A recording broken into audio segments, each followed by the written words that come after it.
اعوذ باللہ من الشیطان الرجیم بسم اللہ الرحمن الرحیم اللہم صلی علی سیدنا و مولانا محمد و علی آلہ و اصحابہ و بارک وسلم وصلی علیہ لی خمسۃ اطفی بہا حر الوبا الحاتمہ المصطفیٰ والمرتضیٰ وابنہما والفاطمہ۔ دنیا بھر کے تمام ممالک، شہر و دیہات، گلیاں و بازار، کوچہ و مینار، الغرض کونے کونے اور چپے چپے میں جہاں جہاں بھی اس وقت ہم کو سنا جا رہا ہے، ان تمام ہی ناظرین کو ڈاکٹر احمد نصیر کی جانب سے انتہائی محبت، خلوص اور تضرع کے ساتھ السلام علیکم۔ ناظرین کرام، ہمارا کام ہے کہ علم کی شمع جلا رہے ہیں اور علم کا پیغام آپ تک پہنچا رہے ہیں۔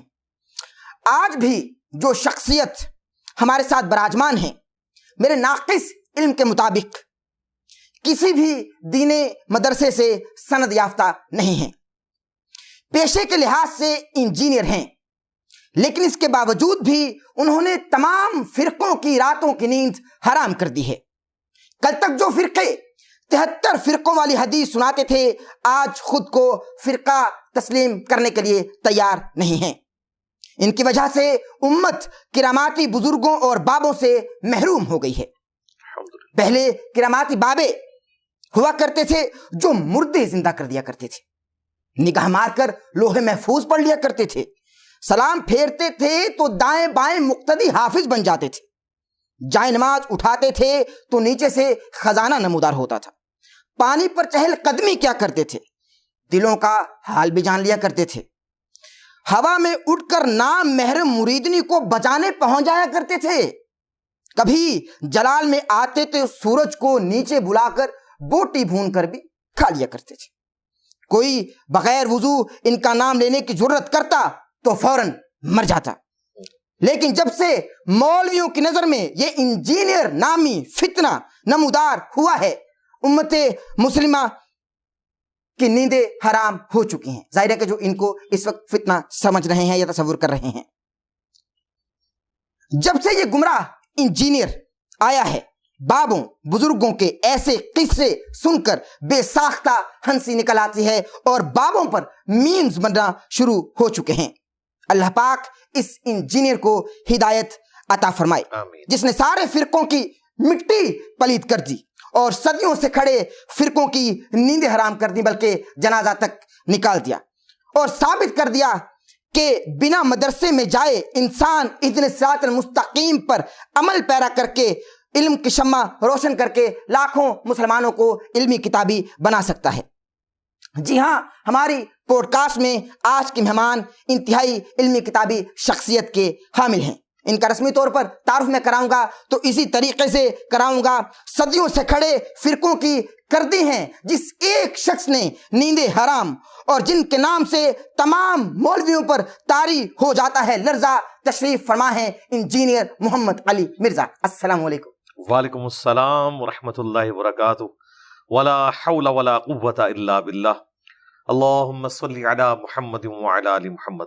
ڈاکٹر صاحب، ویلکم ہے آپ کو ونس اگین ہماری اکیڈمی میں، اور یہ جو آپ نے کلمات ادا کیے، اس طرح کی تعریف تو انشاءاللہ اللہ کے حضور بھی کوئی قابل گرفت نہیں ہوگی۔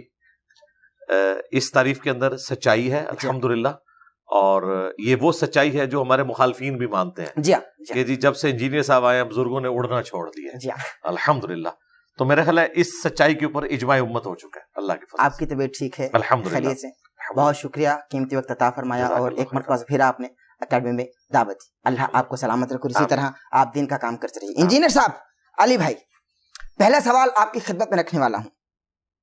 بابوں کو ماننے والے انتہائی مستند عالم دین سے ہمارا ایک پھڈا ہو گیا، جھگڑا ہو گیا، تنازع چھڑ گیا، وجہ آپ بنے، اس لیے بھی آپ کی خدمت میں حاضر ہوں۔ کیا وجہ کیوں بنے؟ ہم نے ایک پوسٹ شیئر کی کہ انجینئر صاحب معاذ اللہ قادیانی نہیں ہیں، نہ قادیانی کو سپورٹ میں بات کرتے ہیں، دلائل سے بات کرتے ہیں، اور پھر اس کے بعد ہم نے ان کو کال کی کہ ہم آپ کے ساتھ پوڈ کاسٹ ریکارڈ کرنا چاہتے ہیں۔ انہوں نے ہم سے کہا کہ یہ پوسٹ آپ کی ہے، ہم سے انہوں نے پوچھا، ہم نے تصدیق کی کہ ظاہر ہے کہ یہ پوسٹ ہم نے شیئر کی۔ انہوں نے ہم سے کہا کہ آپ نے انجینئر کو پکا سچا مومن کیوں کہا؟ اگر آپ نے اب یہ کہہ دیا ہے تو ہم آپ کے ساتھ بیٹھنے کے لیے تیار نہیں ہیں، چونکہ انجینئر قادیانیوں کو سپورٹ کرتا ہے اور مبینہ طور پر وہ قادیانی ہی ہے، چونکہ ان کے جملوں سے میں نے، چونکہ ناقص العلم ہوں، میں نے یہی اخذ کیا۔ آپ یہ کہتے ہیں کہ قادیانیوں کے اعضائے وضو چمکتے ہوں گے اور قادیانیوں کے حوالے سے تعریفی پیغامات بھی دیتے ہیں اور کلمات بھی ادا کرتے ہیں اپنی زبان سے۔ آپ بتا ہی دیجئے آپ قادیانی ہیں معاذ اللہ یا قادیانیوں کے حامی ہیں؟ ذرا ان کو بھی آج اس بات کا جواب چلا جائے، ذرا بسم اللہ کیجیے۔ دیکھیں الحمدللہ ہماری اس دعوت حق جو کہ ختم نبوت صلی اللہ علیہ وآلہ وسلم کی برکت سے کسی فرقے کے بزرگ کی دعوت نہیں ہے، بلکہ امام کائنات سید الاولین والآخرین شفیع المذنبین رحمت للعالمین خاتم النبیین سیدنا و مولانا امام اعظم محمد رسول اللہ صلی اللہ علیہ وآلہ وسلم کی دعوت ہے، کتاب و سنت کی دعوت ہے۔ الحمدللہ اس کی کامیابی میں سب سے بڑا کردار جن بڑے عوامل نے ادا کیا ان میں سے ایک یہ والا بھی تھا کہ مجھ پہ انہوں نے قادیانیت کا الزام لگایا۔ حالانکہ میری زندگی کے 31 برس بریلویت میں گزرے، جس میں میں ایک ڈومیننٹ بریلوی رہا ہوں۔ دعوت اسلامی میں یونیورسٹی لائف سے فارغ ہونے تک رہا اور ان کی مختلف پوسٹ کے اوپر رہا۔ اس وقت بھی میرا نام انجینئر محمد علی مرزا تھا اور میرے والد صاحب کے نام کے ساتھ اس وقت بھی مرزا ہی لگتا تھا، اور جیلم کی مختلف میلاد کی محفلوں میں وہ مہمان خصوصی ہوا کرتے تھے اسی نام کے ساتھ، اور اشتہار میں نام کے ساتھ لکھا ہوتا تھا۔ اس وقت تک تو ہم قادیانی نہیں تھے، اور اگر اس وقت قادیانی تھے تو ہم بریلوی قادیانی ہوں گے یقیناً، اور اگر ہم بریلوی قادیانی تھے تو اس کا مطلب ہے کہ قادیانی بریلویوں سے بھی نکلے ہوئے ہیں، تو اس وقت تو کوئی مسئلہ نہیں تھا۔ یہ ہمارے ملک میں ایک ادبی گالی کے طور پر کسی شخص کو ڈی فیم کرنا ہو یا اپنی کمزوریوں کے اوپر پردہ ڈالنا ہو تو اس کا حل یہ ہے کہ آپ اگلے بندے کے بارے میں یہ جملہ بول دو کہ یہ قادیانی ہے یا قادیانی نواز ہے۔ اس الزام کے بعد ان کا خیال یہ تھا کہ میں سہم کے بیٹھ جاؤں گا، لیکن میں تو آ گیا سامنے اور میں نے کہا کہ غلام احمد قادیانی دجال تمہارے بابوں کا ماننے والا ہے، وہ صوفی تھا، وہ حنفی تھا۔ کل تک وہ بریلوی دیوبندی حنفی جو پوری دنیا کو یہ بتایا کرتے تھے کہ جو رفع الیدین شروع کر لے رکوع میں جاتے وقت اور رکوع سے اٹھتے وقت وہ ان قریب قادیانی ہو جائے گا، یعنی اہل حدیث کو یہ گالی دیا کرتے تھے، آج ہم نے بتایا کہ حنفی تو خود قادیانیوں کا فرقہ ہے اور قادیانی حنفیوں کا فرقہ ہے۔ یہ لازم و ملزوم ہے، کیونکہ قادیانی حنفی سنی تھے، ان میں سے نکلے اور وہ رفع الیدین کے بغیر نماز پڑھتے ہیں۔ آج جائیں ان کی عبادت گاہ میں دیکھ لیں، ہمارا تو نماز کا طریقہ وہ ہے جو بخاری اور مسلم میں لکھا ہوا ہے، اور وہی شیخ عبد القادر جیلانی جن کے نام کی 11ویں یہ کھا رہے ہیں، لیکن ان کی کتاب سے نماز کا طریقہ نہیں بتا سکتے، رکوع میں جاتے وقت اور رکوع سے اٹھتے وقت رفع الیدین۔ تو ہم نے تو یہ بتایا، اور اس کے بعد پھر ہم نے بتایا کہ تھانوی رسول اللہ کلمہ دیوبندیوں کے بزرگ نے انڈورس کیا، بریلوی انہیں غلط سمجھتے ہیں اس کی وجہ سے۔ اس کے بعد ہم نے چشتی رسول اللہ جو بریلویوں کے ہاں تھا وہ نکالا، شبلی رسول اللہ نکالا۔ تو ہم ان سارے جعلی جو بنے ہوئے رسول ہیں ہم تو ان سے بھاگے ہوئے ہیں۔ ہمارے نزدیک غلام احمد قادیانی دجال ہو یا کوئی چشتی دجال ہو یا کوئی تھانوی دجال ہو یا کوئی شبلی دجال ہو، چونکہ یہ بزرگوں کی کتابیں چھاپ رہے ہیں اور اس کو ڈیفینڈ کرتے ہیں، اور وہ کہتے ہیں کہ ہاں رسول سے مراد ان کا نمائندہ ہے، باطل تعویلات کرتے ہیں۔ تو ہم تو سب کے سب کو اسلام سے خارج سمجھتے ہیں، کیونکہ اسلام کی بنیاد جن 3 بڑے عقائد کے اوپر ہے، عقیدہ توحید، رسالت اور آخرت، ان میں سے جو عقیدہ رسالت ہے اس کے ساتھ ختم نبوت لازم و ملزوم ہے۔ تو ختم نبوت کا منکر، خواہ وہ چشتی رسول اللہ پڑھوانے والا ہو یا پڑھنے والا، یا تھانوی رسول اللہ کو انڈورس کرنے والا، یا غلام احمد قادیانی دجال کو امتی نبی کہنے والا، سب کے سب لوگ دائرہ اسلام سے خارج ہیں۔ اب رہا یہ کہنا کہ ہم قادیانیوں کے لیے کوئی نرم گوشہ رکھتے ہیں، تو بھائی جب ہم چشتی رسول اللہ، تھانوی رسول اللہ کا دفاع کرنے والے فرقوں کے لیے یہ نرم گوشہ رکھتے ہیں کہ ہم اس تحقیق میں نہیں پڑھتے کہ اس فرقے کی مسجد کا امام اس کو ڈیفینڈ کرتا ہے یا نہیں کرتا، ہم اس کے پیچھے نماز پڑھ لیتے ہیں، ٹھیک ہے، چندہ ان کو دیتے ہیں، تو پھر ہم ان کے لیے بھی نرم گوشہ رکھے ہوئے ہیں۔ تو یہ کہیں گے کہ نہیں آپ ہمارے لیے نرم گوشہ رکھو، اگر آپ کے لیے نرم گوشہ رکھے ہیں تو ان کے لیے ہم یہ نرم گوشہ رکھے ہوئے ہیں، چونکہ وہ اعلانیہ امتی نبیوں سے کلیم کیے ہوئے، ہم انہیں کافر سمجھتے ہیں، لیکن ہم کہتے ہیں ان کی ہم علمی اصلاح کریں گے ان کی عبادت گاہوں کو توڑنا، جی، ان کو راہ چلتے پرسیکیوٹ کرنا اور ان کے اوپر حملے کرنا، پاکستان کے قانون کو توڑنا، ان چیزوں کے ہم خلاف ہیں. اور یہ صرف قادیانیوں کے کیس میں نہیں، میں کرسچنز کی پرسیکیوشن کے بھی خلاف ہوں. میں ہندوؤں کے ساتھ جو کچھ سندھ میں کیا جاتا ہے، وڈیرے لوگ ان کی بچیوں کے ساتھ زبردستی نکاح کرتے ہیں اور ان کو اسلام میں داخل کرتے ہیں، میں تو اس کے بھی خلاف ہوں. اس لیے کہ لا اکراہ فی الدین قد تبین الرشد من الغی، دین قبول کرنے کے معاملے میں کوئی جبر نہیں. اللہ نے ہدایت کو گمراہی سے الگ کر کے بیان کر دیا. تو یہ والا جو نرم گوشہ ہے، جو انسانیت والا ہے، یہ دنیا کے ہر انسان کے لیے. یہی لوگ یہ ہمیں کہتے تھے کہ نبی علیہ السلام نے تو کافروں کے لیے بھی چادریں بچھائی ہیں، بتایا نا.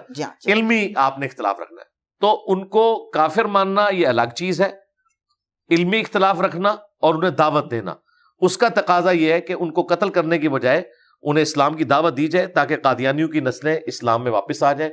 اور ہمارے اس پلیٹ فارم کی برکت سے سینکڑوں قادیانیوں نے اسلام قبول کیا ہے. چونکہ میں نے چندے نہیں لینے ہوتے، اس لیے میں اپنے ساتھ کھڑا کر کے ویڈیو نہیں بنواتا، پوری فیملیز کے ساتھ. یہ بتائیں کہ ان کی آؤٹ پٹ کیا ہے.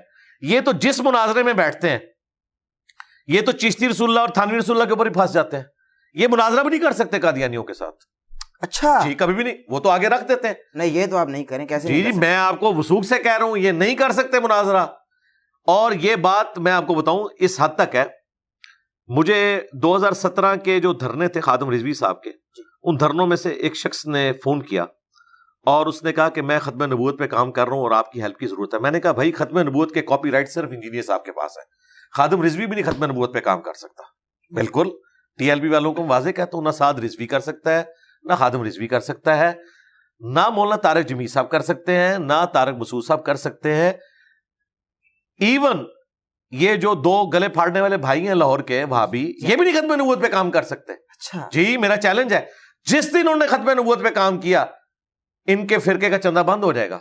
کیونکہ ختم نبوت کا مطلب یہ ہے کہ غلام احمد قادیانی دجال کو بھی غلط کہنا ہے، چشتی دجال کو بھی غلط کہنا ہے، اور تھانوی دجال کو بھی آپ نے غلط کہنا ہے. کبھی ان گلے پھاڑنے والوں نے کوئی ایک ویڈیو بھی ریکارڈ کروائی ہے چشتی رسول اللہ کے خلاف؟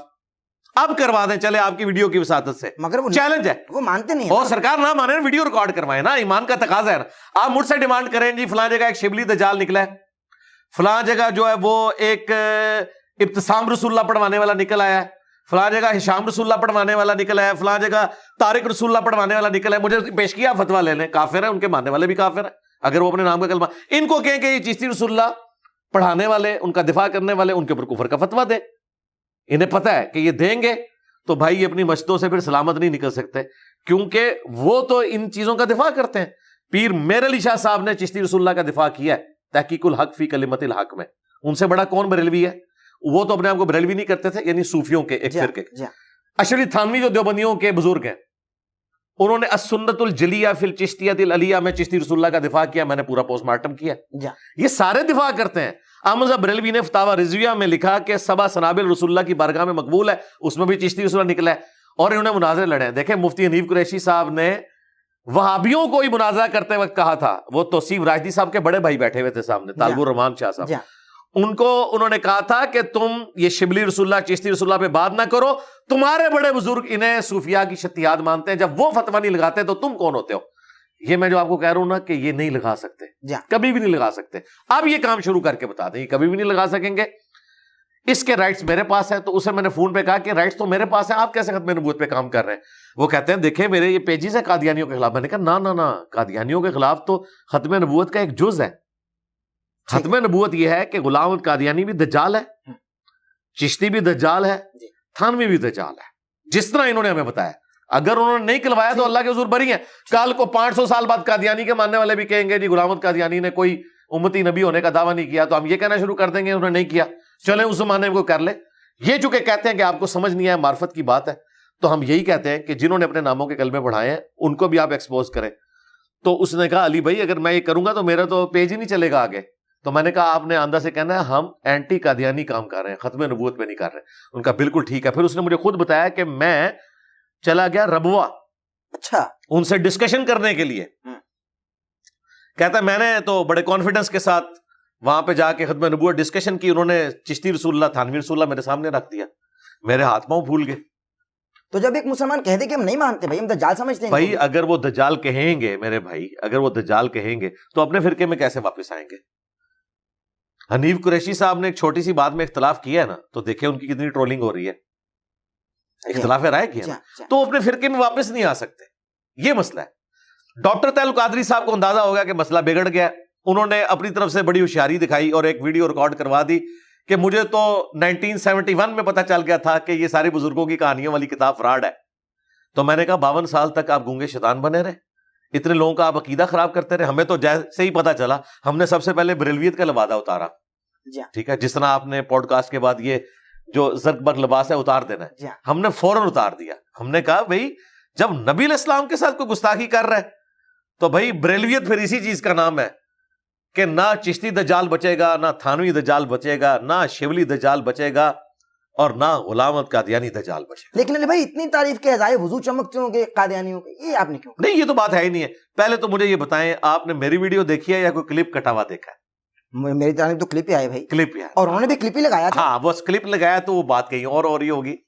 تو آپ نے کیا کہا تھا؟ ہاں تو یہ تو انہی سے پوچھے میں نے کیا کہا تھا، تاکہ آپ کو یہ پتا چلے کہ جس کے پاس بھی آتا ہے اس کے پاس کلپ آتا ہے، پوری بات نہیں آتی۔ آپ کے پاس حاضر ہوئے، آپ بتا دیں۔ ہاں جی، میں بتا دوں گا، لیکن اس طرح کے کلپ پہلے بھی کاٹ رہے ہیں، آندہ بھی کاٹیں گے۔ میں چلے ایک آپ کے آنر دیتے ہوئے آپ کو بتا دیتا ہوں، ادروائز مجھے ضرورت نہیں ہے، جو بھی آپ کو میرا کٹا ہوا کلپ بھیجے اسے کہ پوری ویڈیو بھیجو، ٹھیک ہے، صحیح، تو وہ قیامت تک نہیں بھیج سکے گا، یہ بھی میرا چیلنج ہے، کبھی تک بھیج نہیں سکے، کیونکہ جس شیطان کے پاس آئی بھی ہے اس نے بھی پوری نہیں دیکھی ہوئی، یہ کسی شیطان نے کاٹی اور آگے چلا دی، وہ پوری ویڈیو کسی کانٹیکسٹ میں چل رہی ہے، ٹھیک ہے، اسی کانٹیکسٹ کے ساتھ بات لے کے میں کہیں سے سٹارٹ ہوا ہوں۔ اگر اسی ویڈیو کے اندر میں نے قادیانیوں کو کہا ہو کہ یہ کافر ہیں، ٹھیک ہے، تو پھر مسئلہ ختم ہو جائے گا نا۔ ہاں تو وہ اس لیے آپ کو پورا کلپ نہیں دے رہے، میں نے یہ بتایا تھا کہ پولیس رات کے اوپر جا کے چھانٹی ہو جائے گی منافقین کی اور اہل ایمان کی، ٹھیک ہے، پولیس رات کے اوپر، پولیس رات سے پہلے جو جو بھی مسلمانوں کے فرقے ہیں، خواہ وہ کافر تھے، گمراہ تھے، بدعتی تھے، سب کے سب نمازیں پڑھتے تھے، ان کی تفریق نہیں ہوگی، ازائے وضو چمک رہے ہوں گے، ظاہر ہے کہ وہ دنیا میں مسلمانوں کا لیبل ان کے اوپر لگا ہوا تھا، لیکن جس طریقے سے انہوں نے امت کو یہاں دھوکہ دیا وہاں ان کا دھوکہ نہیں چلے گا، جیسے ہی پولیس رات پہ پہنچیں گے اس طرح کے منافقین کٹ کٹ کے جہنم میں گریں گے۔ بات یہ ڈسکس ہو رہی تھی کہ پولیس رات کا مقصد یہ ہے کہ مسلمانوں میں جو چھپے ہوئے منافقین ہیں، جو اہل قبلہ اہل کلمہ تھے، کیا قادیانی اہل قبلہ اہل کلمہ نہیں ہے؟ اسی قبلے کی طرف نماز پڑھتے ہیں، اہل کلمہ بھی ہیں وہ، ویسے وہ غلام القادیانی کو رسول اللہ نہیں کہتے، امتی نبی کہتے ہیں، کلمہ وہ یہی پڑھتے ہیں محمد رسول اللہ، ٹھیک ہے، آپ نہیں کہیں دکھا سکتے انہوں نے کبھی کلمہ پڑھوایا ہو غلام احمد قادیانی رسول اللہ، نہ، وہ امتی نبی وہ علیحدہ سے کرتے ہیں۔ تو جب پولیس رات پہ پہنچیں گے نا مسلمانوں کے سارے فرقے، دنیا میں تو وہ بظاہر مسلمان ہوں گے، نمازیں بھی پڑھتے ہوں گے، قبلہ رخ کھڑے میں ہوں گے، جو بخاری میں حدیث ہے، جو ہمارے قبلے کی طرف منہ کر کے نماز پڑھے، ہمارا ذبیحہ کھائے، تو وہ مسلمان کنسیڈر کیا جائے گا۔ تو دنیا میں قانوناً وہ اپنے آپ کو مسلمان سمجھتے رہے، لیکن پولیس رات پہ جا کے چھانٹی ہوگی کہ یہاں اب جو صحیح والا مسلمان ہے وہ پار کرے گا، دوسرے نیچے گریں گے۔ تو میں نے کہا تھا ازائے وضو جتنے مسلمانوں کے فرقے ہیں ان کے چمکتے ہوں گے، قادیانی کو تو چھوڑ دیں، میں آپ کی کیمرے میں ایک اور بات کر دیتا ہوں جس سے یہ مر جائیں گے۔ ان سے صرف یہ پوچھیں جس نے آپ کو کلپ بھیجا ہے، کیا آپ دیوبندیوں کے ازائے وضو چمکتے ہوں گے؟ ہائے ہائے ہائے انجینئر صاحب کتنے سٹی جے، ان بریلویوں کو پوچھیں کہ یہ ویڈیو میں آ کے بتائیں کیا دیوبندیوں کے ازائے وضو چمکتے ہوں گے؟ اگر یہ کہہ دیں کہ نہیں چمکتے ہوں گے تو سرکار میں تو لوٹی کے ڈالوں گا، پھر بریلوی نہیں بچتا، دیوبندیوں نے کہنا جاؤ تو اڑے بھی نہیں چمکتے ہو گے، سیدھی گل ہے۔ تو یہ آپ کو پتا کیا بتائیں گے؟ یہی بات بتائیں گے جو میں بتا رہا ہوں، یہ کہیں گے کہ نہیں ان کے ازائے وضو چمکتے ہوں گے، پولیس رات پہ جا کے نہ چھانٹی ہو جائے گی کہ یہ بد عقیدہ تھے، یہ جہنمی فرقے سے گر جائیں گے، کیونکہ تبلیغی جماعت والوں نے تو اتنی نمازیں پڑھی ہیں کہ بریلویوں نے 100 سال میں اتنی نمازیں نہیں پڑھی ہوئی ہیں، یہ کیسے کہیں گے ازائے وضو نہیں چمکتے ہوں گے؟ تو سرکار جواب مل گیا آپ کو، آندہ کوئی پوچھے نا، ہائے ہائے ہائے ہائے کتنے کہہ دبا۔ مجھے یہ کہتے تھے، میں نے ایک ویڈیو میں کہہ دیا، ڈاکٹر صاحب میں نے ایک ویڈیو میں کہہ دیا کہ قادیانی یہود و نصارہ سے بہتر ہے۔ اچھا، ایک پورے کانٹیکسٹ میں یہ بات ہوئی تھی، انہوں نے جملہ اٹھایا ان کا، یہ دیکھو جی قادیانیوں سے پینگیں بڑھا رہا ہے۔ میں نے ایک پوری بات کی تھی کہ قادیانی نبی علیہ السلام کو مانتے ہیں، قرآن کو مانتے ہیں، بخاری کو مانتے ہیں، مسلم کو مانتے ہیں، عمل کرتے ہیں نہیں کرتے وہ تو دیوبندی بریلوی بھی نہیں کر رہے، بخاری مسلم میں تو رفع الیدین کے ساتھ طریقہ لکھا ہے، وہ نہیں کر رہے، لیکن ان کو دعوت دینا آسان ہے۔ یہودی تو نہ رسول اللہ کو مانتا ہے، نہ قرآن کو، نہ بخاری کو، نہ مسلم کو۔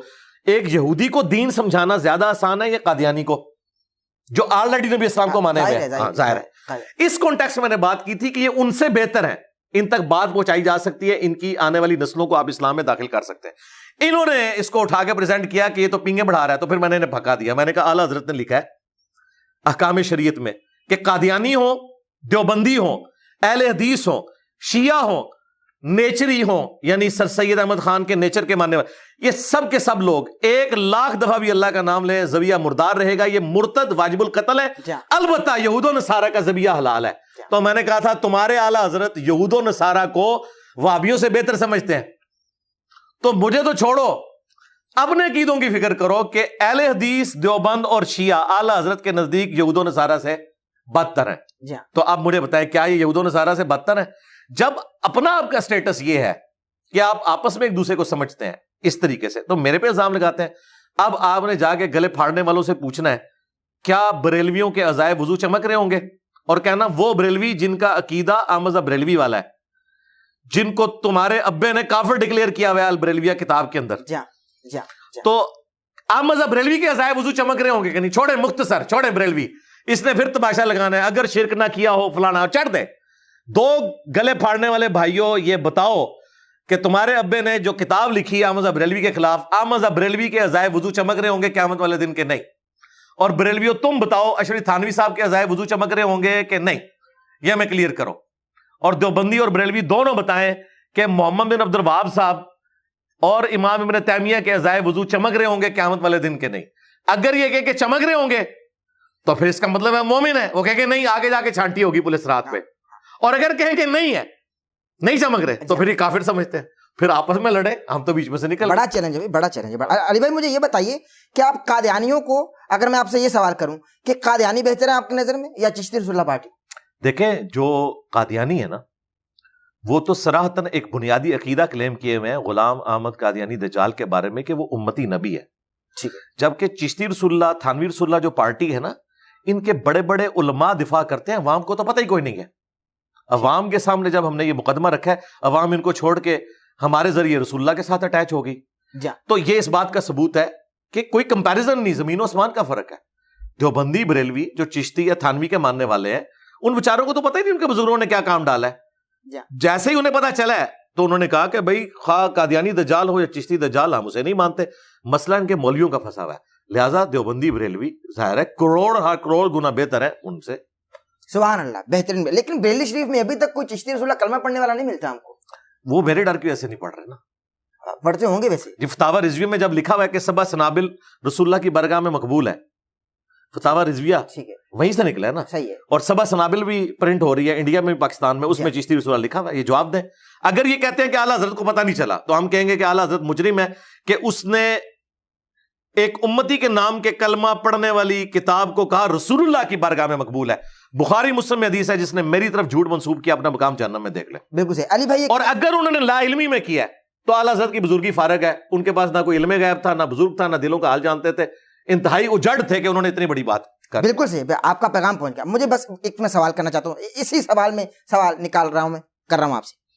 آپ نے یہ چشتی رسول اللہ واقعہ جو پڑھے، یہ کتابوں میں پڑھے، آپ نے معین الدین چشتی کی زبان سے نہیں سنا؟ معین الدین چشتی صاحب سے ہمارا کوئی لینا دینا ہی نہیں۔ ذرا سوال سنیے۔ ہاں جی، سوال آپ نے زبان سے تو سنا نہیں، کتابوں میں پڑھے، اور ابھی تک کتابوں میں پڑھتے آ رہے ہیں آپ، اور آگے پھیلا رہے ہیں۔ قیامت کے دن یعنی بروز حشر اگر معین الدین چشتی یہ کلیم کر دیں کہ یہ بندہ، یہ شخص مجھ پہ دنیا میں بہتان باندھتا رہا جبکہ میں نے ایسا کچھ لکھا ہی نہیں، نہ پڑھوایا، آپ کیا بنے گا؟ نہیں، میرے پہ تو بہتان باندھا ہی نہیں ہے نا۔ آپ پر نہیں باندھا، آپ باندھ رہے ہیں ان پر۔ نہیں، میں نے تو باندھا ہی نہیں ہے۔ اگر انہوں نے پڑھایا نہ ہو تو کیا بنے گا؟ نہیں، بریلویوں نے پرنٹ کیا ہے نا، وہ بریلویوں میں جب میرے پاس آئے گی نا بات، میں کہوں گا تمہاری جو روحانی اولاد تھی نا انہوں نے پرنٹ کیا ہے، بس مقدمہ ادھر چلا جائے گا۔ اچھا، یعنی آپ دنیا میں بھی آپ چلے جائیں، چاہے گورے کی عدالت میں لے جائیں، کہ میں تو بریلویوں کی چھپی ہوئی کتاب کا کوٹ کر رہا ہوں۔ اگر میں ایک چیز تو حسن زن رکھے نا، اگر نہ لکھا ہو تو سرکار حسن زن رکھنا یہ ایک علیحدہ بات ہے، حسن زن رکھنا نہ رکھنا یہ الگ، یہ 2-3 ٹاپک مکس ہو گئے ہیں۔ پہلے تو یہ ہے کہ مقدمہ کس کے خلاف ہوگا؟ مقدمہ ہوگا پیر میر علی شاہ صاحب کے اوپر، مقدمہ ہوگا اشرف تھانوی کے اوپر، مقدمہ ہوگا احمد بریلوی کے اوپر۔ ٹھیک ہے، مجھے تو انہوں نے بتایا نا کہ چشتی رسول اللہ پڑھنا چاہیے۔ صحیح ہے۔ دفاع ہونا چاہیے. میں نے تو آگے کہا نہیں ہونا چاہیے. تو میں ایک درجے بہتر ہوں. مجھے تو معین الدین چشتی صاحب کہیں گے کہ بھئی بیٹا تو نے مجھے بچا لیا ہے, یہ کیا کہ یہ کلمات کفر ہیں, پھنسایا تو انہوں نے ہے. اب رہا یہ مسئلہ کہ میں معین الدین چشتی یا کسی بابے کی یہ وکالت کروں کہ ان کے اوپر ان لوگوں نے جھوٹ باندھا, تو میں پہلے دن سے یہ کہہ رہا ہوں کہ میرا حسن ظن ہے کہ انہوں نے نہیں پڑھوایا ہوگا, لیکن چونکہ اولاد تم ہو ان کی, تمہاری بات اتھارٹی مانی جائے گی. ٹھیک ہے, میری بات کون سنے گا, تم ان کے بزرگوں کے ماننے والے ہو نا. چونکہ تم کہہ رہے ہو تو ہم کہہ رہے ہیں ہاں اگر انہوں نے کہلوایا تو ٹھیک ہے, پھر وہ بھی گمراہی تھے. اور یہ بات کرنا کوئی گستاخی نہیں. مسلم شریف یہاں رکھی ہوئی ہے, اس کا مقدمہ کھولیں. مولا علی کی شہادت کے بعد حضرت ابن عباس نے مولا علی کے کچھ فتوے منگوائے. وہ پڑھتے جاتے تھے اور کہتے تھے اللہ کی قسم علی نے یہ نہیں فیصلہ لکھا ہوگا, اللہ کی قسم یہ علی کا فیصلہ نہیں ہو سکتا. فیصلے مولا علی کے ہی تھے. اور ابن عباس یعنی مولا علی کی شہادت کو ابھی چند سال بھی نہیں گزرے, پھر ایک جگہ انہوں نے جملہ بولا اللہ کی قسم اگر علی نے بھی یہ فیصلہ کیا تو وہ بھی گمراہ ہو گیا تھا, for the sake of argument, سمجھانے کے لیے. حالانکہ علی نے نہیں کیا, لیکن موٹے دماغ کو کھولنے کے لیے انہوں نے, ابن عباس نے کہا یہ اتنی بیہودہ بات لکھی ہوئی ہے, اگر علی یہ فیصلہ کرتے تو وہ گمراہ ہو جاتے, یہ فیصلہ انہوں نے نہیں کیا ہوگا. ٹھیک ہے. اور پھر کہا افسوس انہوں نے قیمتی علم ضائع کر دیا. حضرت علی کی طرف جو جھوٹ منسوب ہے اس میں ہم حضرت علی کا دفاع کرتے ہیں, کیونکہ حضرت علی کے پیچھے قرآن و سنت کھڑے ہیں. حضرت عیسیٰ کے اوپر کرسچنز نے جھوٹ باندھا, ہم اس کا دفاع کرتے ہیں, ان کے پیچھے قرآن و سنت کھڑے ہیں. ان کے بابوں کے پیچھے قرآن و سنت نہیں نہ کھڑا, یہ تو بابے آئے ہیں 700-800 سال بعد. مجھے بتائیں 800 سے 800 سال بعد کوئی آپ جیسا شریف آدمی کہے کہ انجینئر صاحب, اس زمانے کے انجینئر کو ہو سکتا ہے غلام احمد قادیانی نے کلمہ ہی نہ پڑھایا ہو, لوگوں نے ان کی طرف غلط منسوب کر دیا, تو آپ اس نے ظن رکھ لیں. پھر میں کیا کروں گا؟ میں یہ کہوں گا کہ اس کے ماننے والے تو کہہ رہے ہیں نا, آپ کہ نہیں, آپ ان کو رحمت اللہ علیہ کہہ جائیں. اگر غلام احمد قادیانی صاحب نے قیامت کے دن آپ کا گریبان پکڑ لیا تو آپ کیا کریں گے؟ میں کہوں گا میں تو نکل جاؤں گا, میں کہوں گا اس کے ماننے والے کہہ رہے تھے, اور چونکہ اس کے پیچھے قرآن و سنت نہیں کھڑے تھے میں اس کا دفاع نہیں کروں گا. میں دفاع کروں گا صرف صحابہ اور اہل بیت کا. ان کے بعد جتنے لوگ ہیں ہمیں کوئی چیز مجبور نہیں کرتی, ہم ان کا دفاع کریں, may be may not be. ٹھیک ہے, دونوں طرف. ہاں اللہ کے فضل سے میں نے کبھی کسی بزرگ کو کافر نہیں کہا. آپ میری کوئی ویڈیو نکالیں جس میں نے معین الدین چشتی کو یا ان کے کسی بزرگ کو کافر کہا ہو, میں نے نہیں کبھی کہا. میں نے کہا ان کی عبارتیں کفریہ ہیں, یہ عقیدے کفریہ ہیں, ان کا معاملہ اللہ کے سپرد. یہ کہتے ہیں نہیں تم ان کا دفاع بھی کرو, بزرگوں کا بھی دفاع کرو. بھائی کیوں؟ میں نے تو کلمہ اس کا پڑھا جس کی قبر مدینے میں. ٹھیک ہے, بالکل صحیح, بالکل. علی بھائی ماشاءاللہ دعوت کا بہترین کام کرتے ہیں آپ, اور آپ کا یہ بھی بعض کلپس میں کہنا ہے کہ بھائی مجھ سے پہلے نوجوان بھی گمراہ تھے. ظاہر بابوں کے پجاری تھے بھائی, قبر چاٹو تھے, آپ کا یہ کہنا ہے. تو آپ مجھے یہ بتائیے آپ کی اکیڈمی میں کتنے نوجوان ایسے آتے ہیں یا ایسے آ چکے ہیں جن کو آپ نے کلمہ ٹھیک سے پڑھایا ہو؟ وہ پہلے چشتی رسول اللہ کلمہ پڑھتے تھے کیونکہ پہلے تو گمراہ تھے آپ کے مطابق. کتنے ایسے کافر نوجوان آپ کی خدمت میں آپ کی اکیڈمی میں حاضر ہوئے جن کو آپ نے ٹھیک اور صحیح کلمہ پڑھایا؟ دیکھیں سچی بات تو یہ ہے کہ میری اکیڈمی میں کوئی ایک بندہ بھی ایسا نہیں آیا جو چشتی رسول اللہ یا تھانوی رسول اللہ پڑھتا ہو. البتہ میری اکیڈمی میں ہزاروں لوگ ایسے آ چکے ہیں جنہیں یہ پتا تھا کہ تھانوی رسول اللہ کتابوں میں موجود ہے, اور وہ یہ مانتے تھے کہ دیوبندی کافر ہیں اس کی وجہ سے, یعنی کہ بریلوی. تو میں نے ان کو بتایا کہ اس جرم کا کھرا آپ کے گھر نکل آیا, یہ چشتی رسول اللہ بھی ہے. تو اس کا اینڈ رزلٹ یہ ہوا کہ انہوں نے بریلویت بھی چھوڑ دی. یہ تو ہوا ہے. بالکل صحیح, الحمدللہ. مجھے بھائی یہ بتائیے, ایک مستند عالم دین ہے, ان کی تحقیق کے مطابق پورے قرآن میں الحمد سے والناس تک اللہ نے اطاعت کا حکم 40 مرتبہ دیا, جن میں 22 مرتبہ اپنا اور اپنے محبوب صلی اللہ علیہ وآلہ وسلم کی اکٹھی اطاعت کا حکم دیا, اور 18 مرتبہ صرف محبوب مکرم صلی اللہ علیہ وآلہ وسلم کی اطاعت کا حکم دیا. اللہ تبارک و تعالیٰ نے اکیلے اپنی اطاعت کا حکم قرآن میں کیوں نہیں دیا؟ ذرا وضاحت فرما دیجیے. میرے بھائی ہم تو اس سے بھی بڑی بات کریں گے. سورۃ النساء کی آیت نمبر 80 ہے, من یطع الرسول فقد اطاع اللہ. جس نے رسول کی اطاعت کی اس نے اللہ کی اطاعت کی. سبحان اللہ.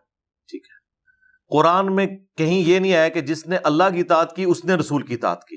جی ہاں, سبحان اللہ. جس نے رسول کی اطاعت کی اس نے اللہ کی اطاعت کی. اس کی وجہ یہ ہے کہ رسول دنیا میں ریپریزنٹیٹو ہے. جی ہاں, یہودیوں کا یہی تو دعویٰ تھا کہ ہماری اللہ کے ساتھ نسبت ہے. اللہ تعالیٰ نے فرمایا قل ان کنتم تحبون اللہ فاتبعونی یحببکم اللہ. اے نبی ان سے فرماؤ اگر اللہ سے محبت کرتے ہو پھر رسول اللہ کی اتباع کرنی ہوگی, پھر اللہ بے شک سے تمہاری محبت کامل ہوگی, پھر اللہ تم سے محبت کرے گا, تمہارے گناہوں کو معاف بھی کر دے گا. تو یہ اس بات کا ثبوت ہے کہ دنیا پہ پیغمبر اللہ کا نمائندہ ہوتا ہے. جو لوگ پیغمبروں کے وسیلے سے ان کے ذریعے سے اللہ تک پہنچتے ہیں وہی ہدایت کا راستہ پاتے ہیں. اور جو پیغمبر کا راستہ چھوڑ دیتے ہیں, خواہ وہ پیغمبر کے ماننے والے ہوں, جس طرح کے چشتی رسول اللہ, تھانوی رسول اللہ, یہ سارے لوگ یہ پیغمبر کو تو مان رہے ہیں لیکن پیرلل میں اپنے بابوں کا بھی دفاع کر رہے ہیں, وہ بھی گمراہ ہے. خواہ وہ پیغمبر کا نام لیتے رہے, خواہ پیغمبر کے مخالفین ہو, ٹھیک ہے, ابو جہل یا اس کی پارٹی, وہ بھی گمراہ ہے. پیغمبر وسیلہ ہے. ہمارا تو جھگڑے یہ ہے کہ نبی کے جیسا ہے ہی کوئی نہیں, بابے شاہی کوئی نہیں. سارے بابے نکالو بیچ میں سے, نبی تک پہنچو, اور جو نبی کا وفادار ہے اس کو اپنے سر پہ بٹھاؤ. یہ بخاری مسلم, یہ میرے کوئی باپ دادا تو نہیں ہے, میری تو ان کے ساتھ کوئی نسبت ہی نہیں ہے, ایک دین کی نسبت ہے. یہ ہمارے وہ بابے ہیں جنہوں نے اپنے نبی کے ساتھ جو ہے وہ اخلاص کے ساتھ وفاداری نبھائی ہے.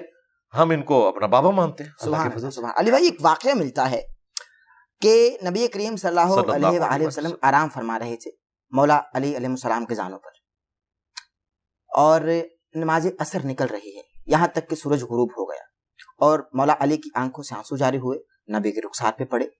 نبی اٹھ کھڑے ہوئے, علی تجھے کس بات میں اٹھایا؟ مولا نماز قضا ہو گئی. انگلی سے اشارہ کیا, مولا علی کے لیے سورج واپس آ گیا. اس واقعے میں کہاں تک صداقت؟ اس واقعے کے اوپر محدثین کا اختلاف ہے, اکثریت تو اس روایت کو کمزور سمجھتی ہے. ٹھیک ہے, لیکن فی نفسی یہ جو عقیدہ ہے کہ کسی نبی کی دعا سے سورج پلٹ سکتا ہے, اس پہ کسی کا اختلاف نہیں, وہ بخاری مسلم میں موجود ہے. ٹھیک ہے. جوشوا ابن نون جو حضرت موسیٰ علیہ السلام کے سکسیسر ہوئے, اور اللہ نے ان کو پیغمبر بھی بنا دیا, پہلے وہ صحابی تھے بعد میں پیغمبر بنے.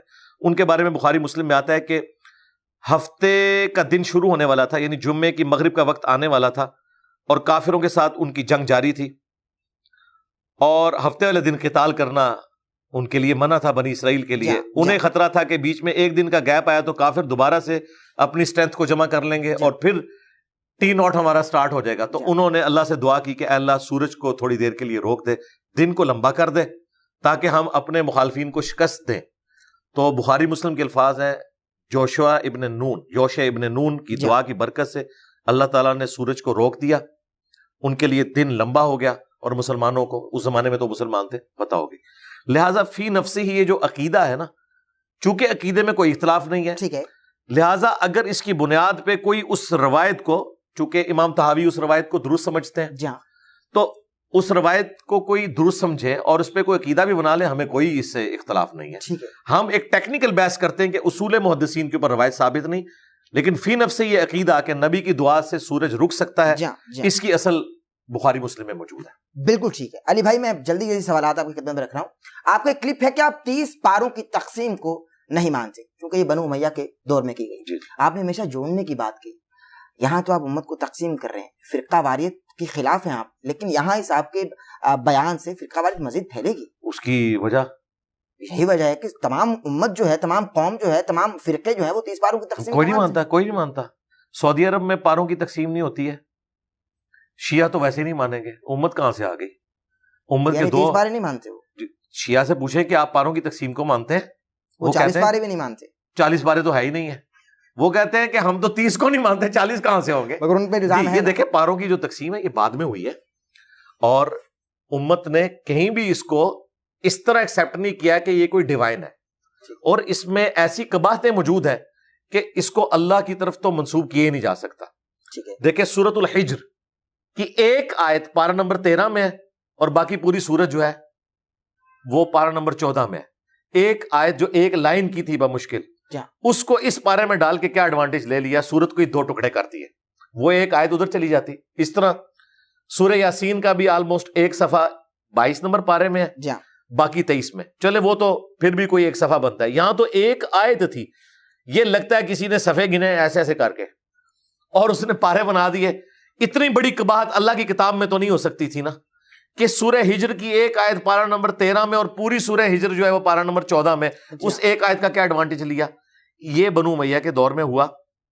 بیسیکلی صحابہ کرام کی عادت تھی کہ وہ 7 دنوں میں قرآن مکمل کیا کرتے تھے. یہ جو 7 منزلیں ہیں نا قرآن کی, یہ صحابہ کے دور سے ہیں, اور یہ صحابہ کرام کی ڈویژن ہے. ٹھیک ہے, اس تک تو بات ٹھیک تھی. جب آہستہ آہستہ سستی آئی تو پھر 30 حصے قرآن کے کیے گئے, تاکہ اگر 7 دنوں میں کوئی قرآن مکمل نہیں کر سکتا تو 30 دنوں میں کرے. آپ اس 30 کو بے شک 100 بنا لیں, آپ کی مرضی ہے, دیکھیں 30 کے آگے بھی ڈویژن ہوئی ہے, ہر پارے میں بھی 4 حصے کیے ہوئے ہیں. یہ جو رکوعوں کی تقسیم ہے یہ آپ کو سب کانٹیننٹ ملے گی, جہاں سعودی عرب کے قرآن اٹھائیں ان میں رکوع ہے ہی نہیں ہے, ان کی تقسیم بالکل ڈفرنٹ ہے. ٹھیک ہے, تو یہ جو تقسیم ہے یہ بالکل ڈفرنٹ ہے. اسی طریقے سے سعودی عرب کے جو قرآن ہے ان میں آپ کو یہ جو 4 حصے کیے ہوئے ہیں ایک پارے کے, وہ آپ کو نظر نہیں آئیں گے.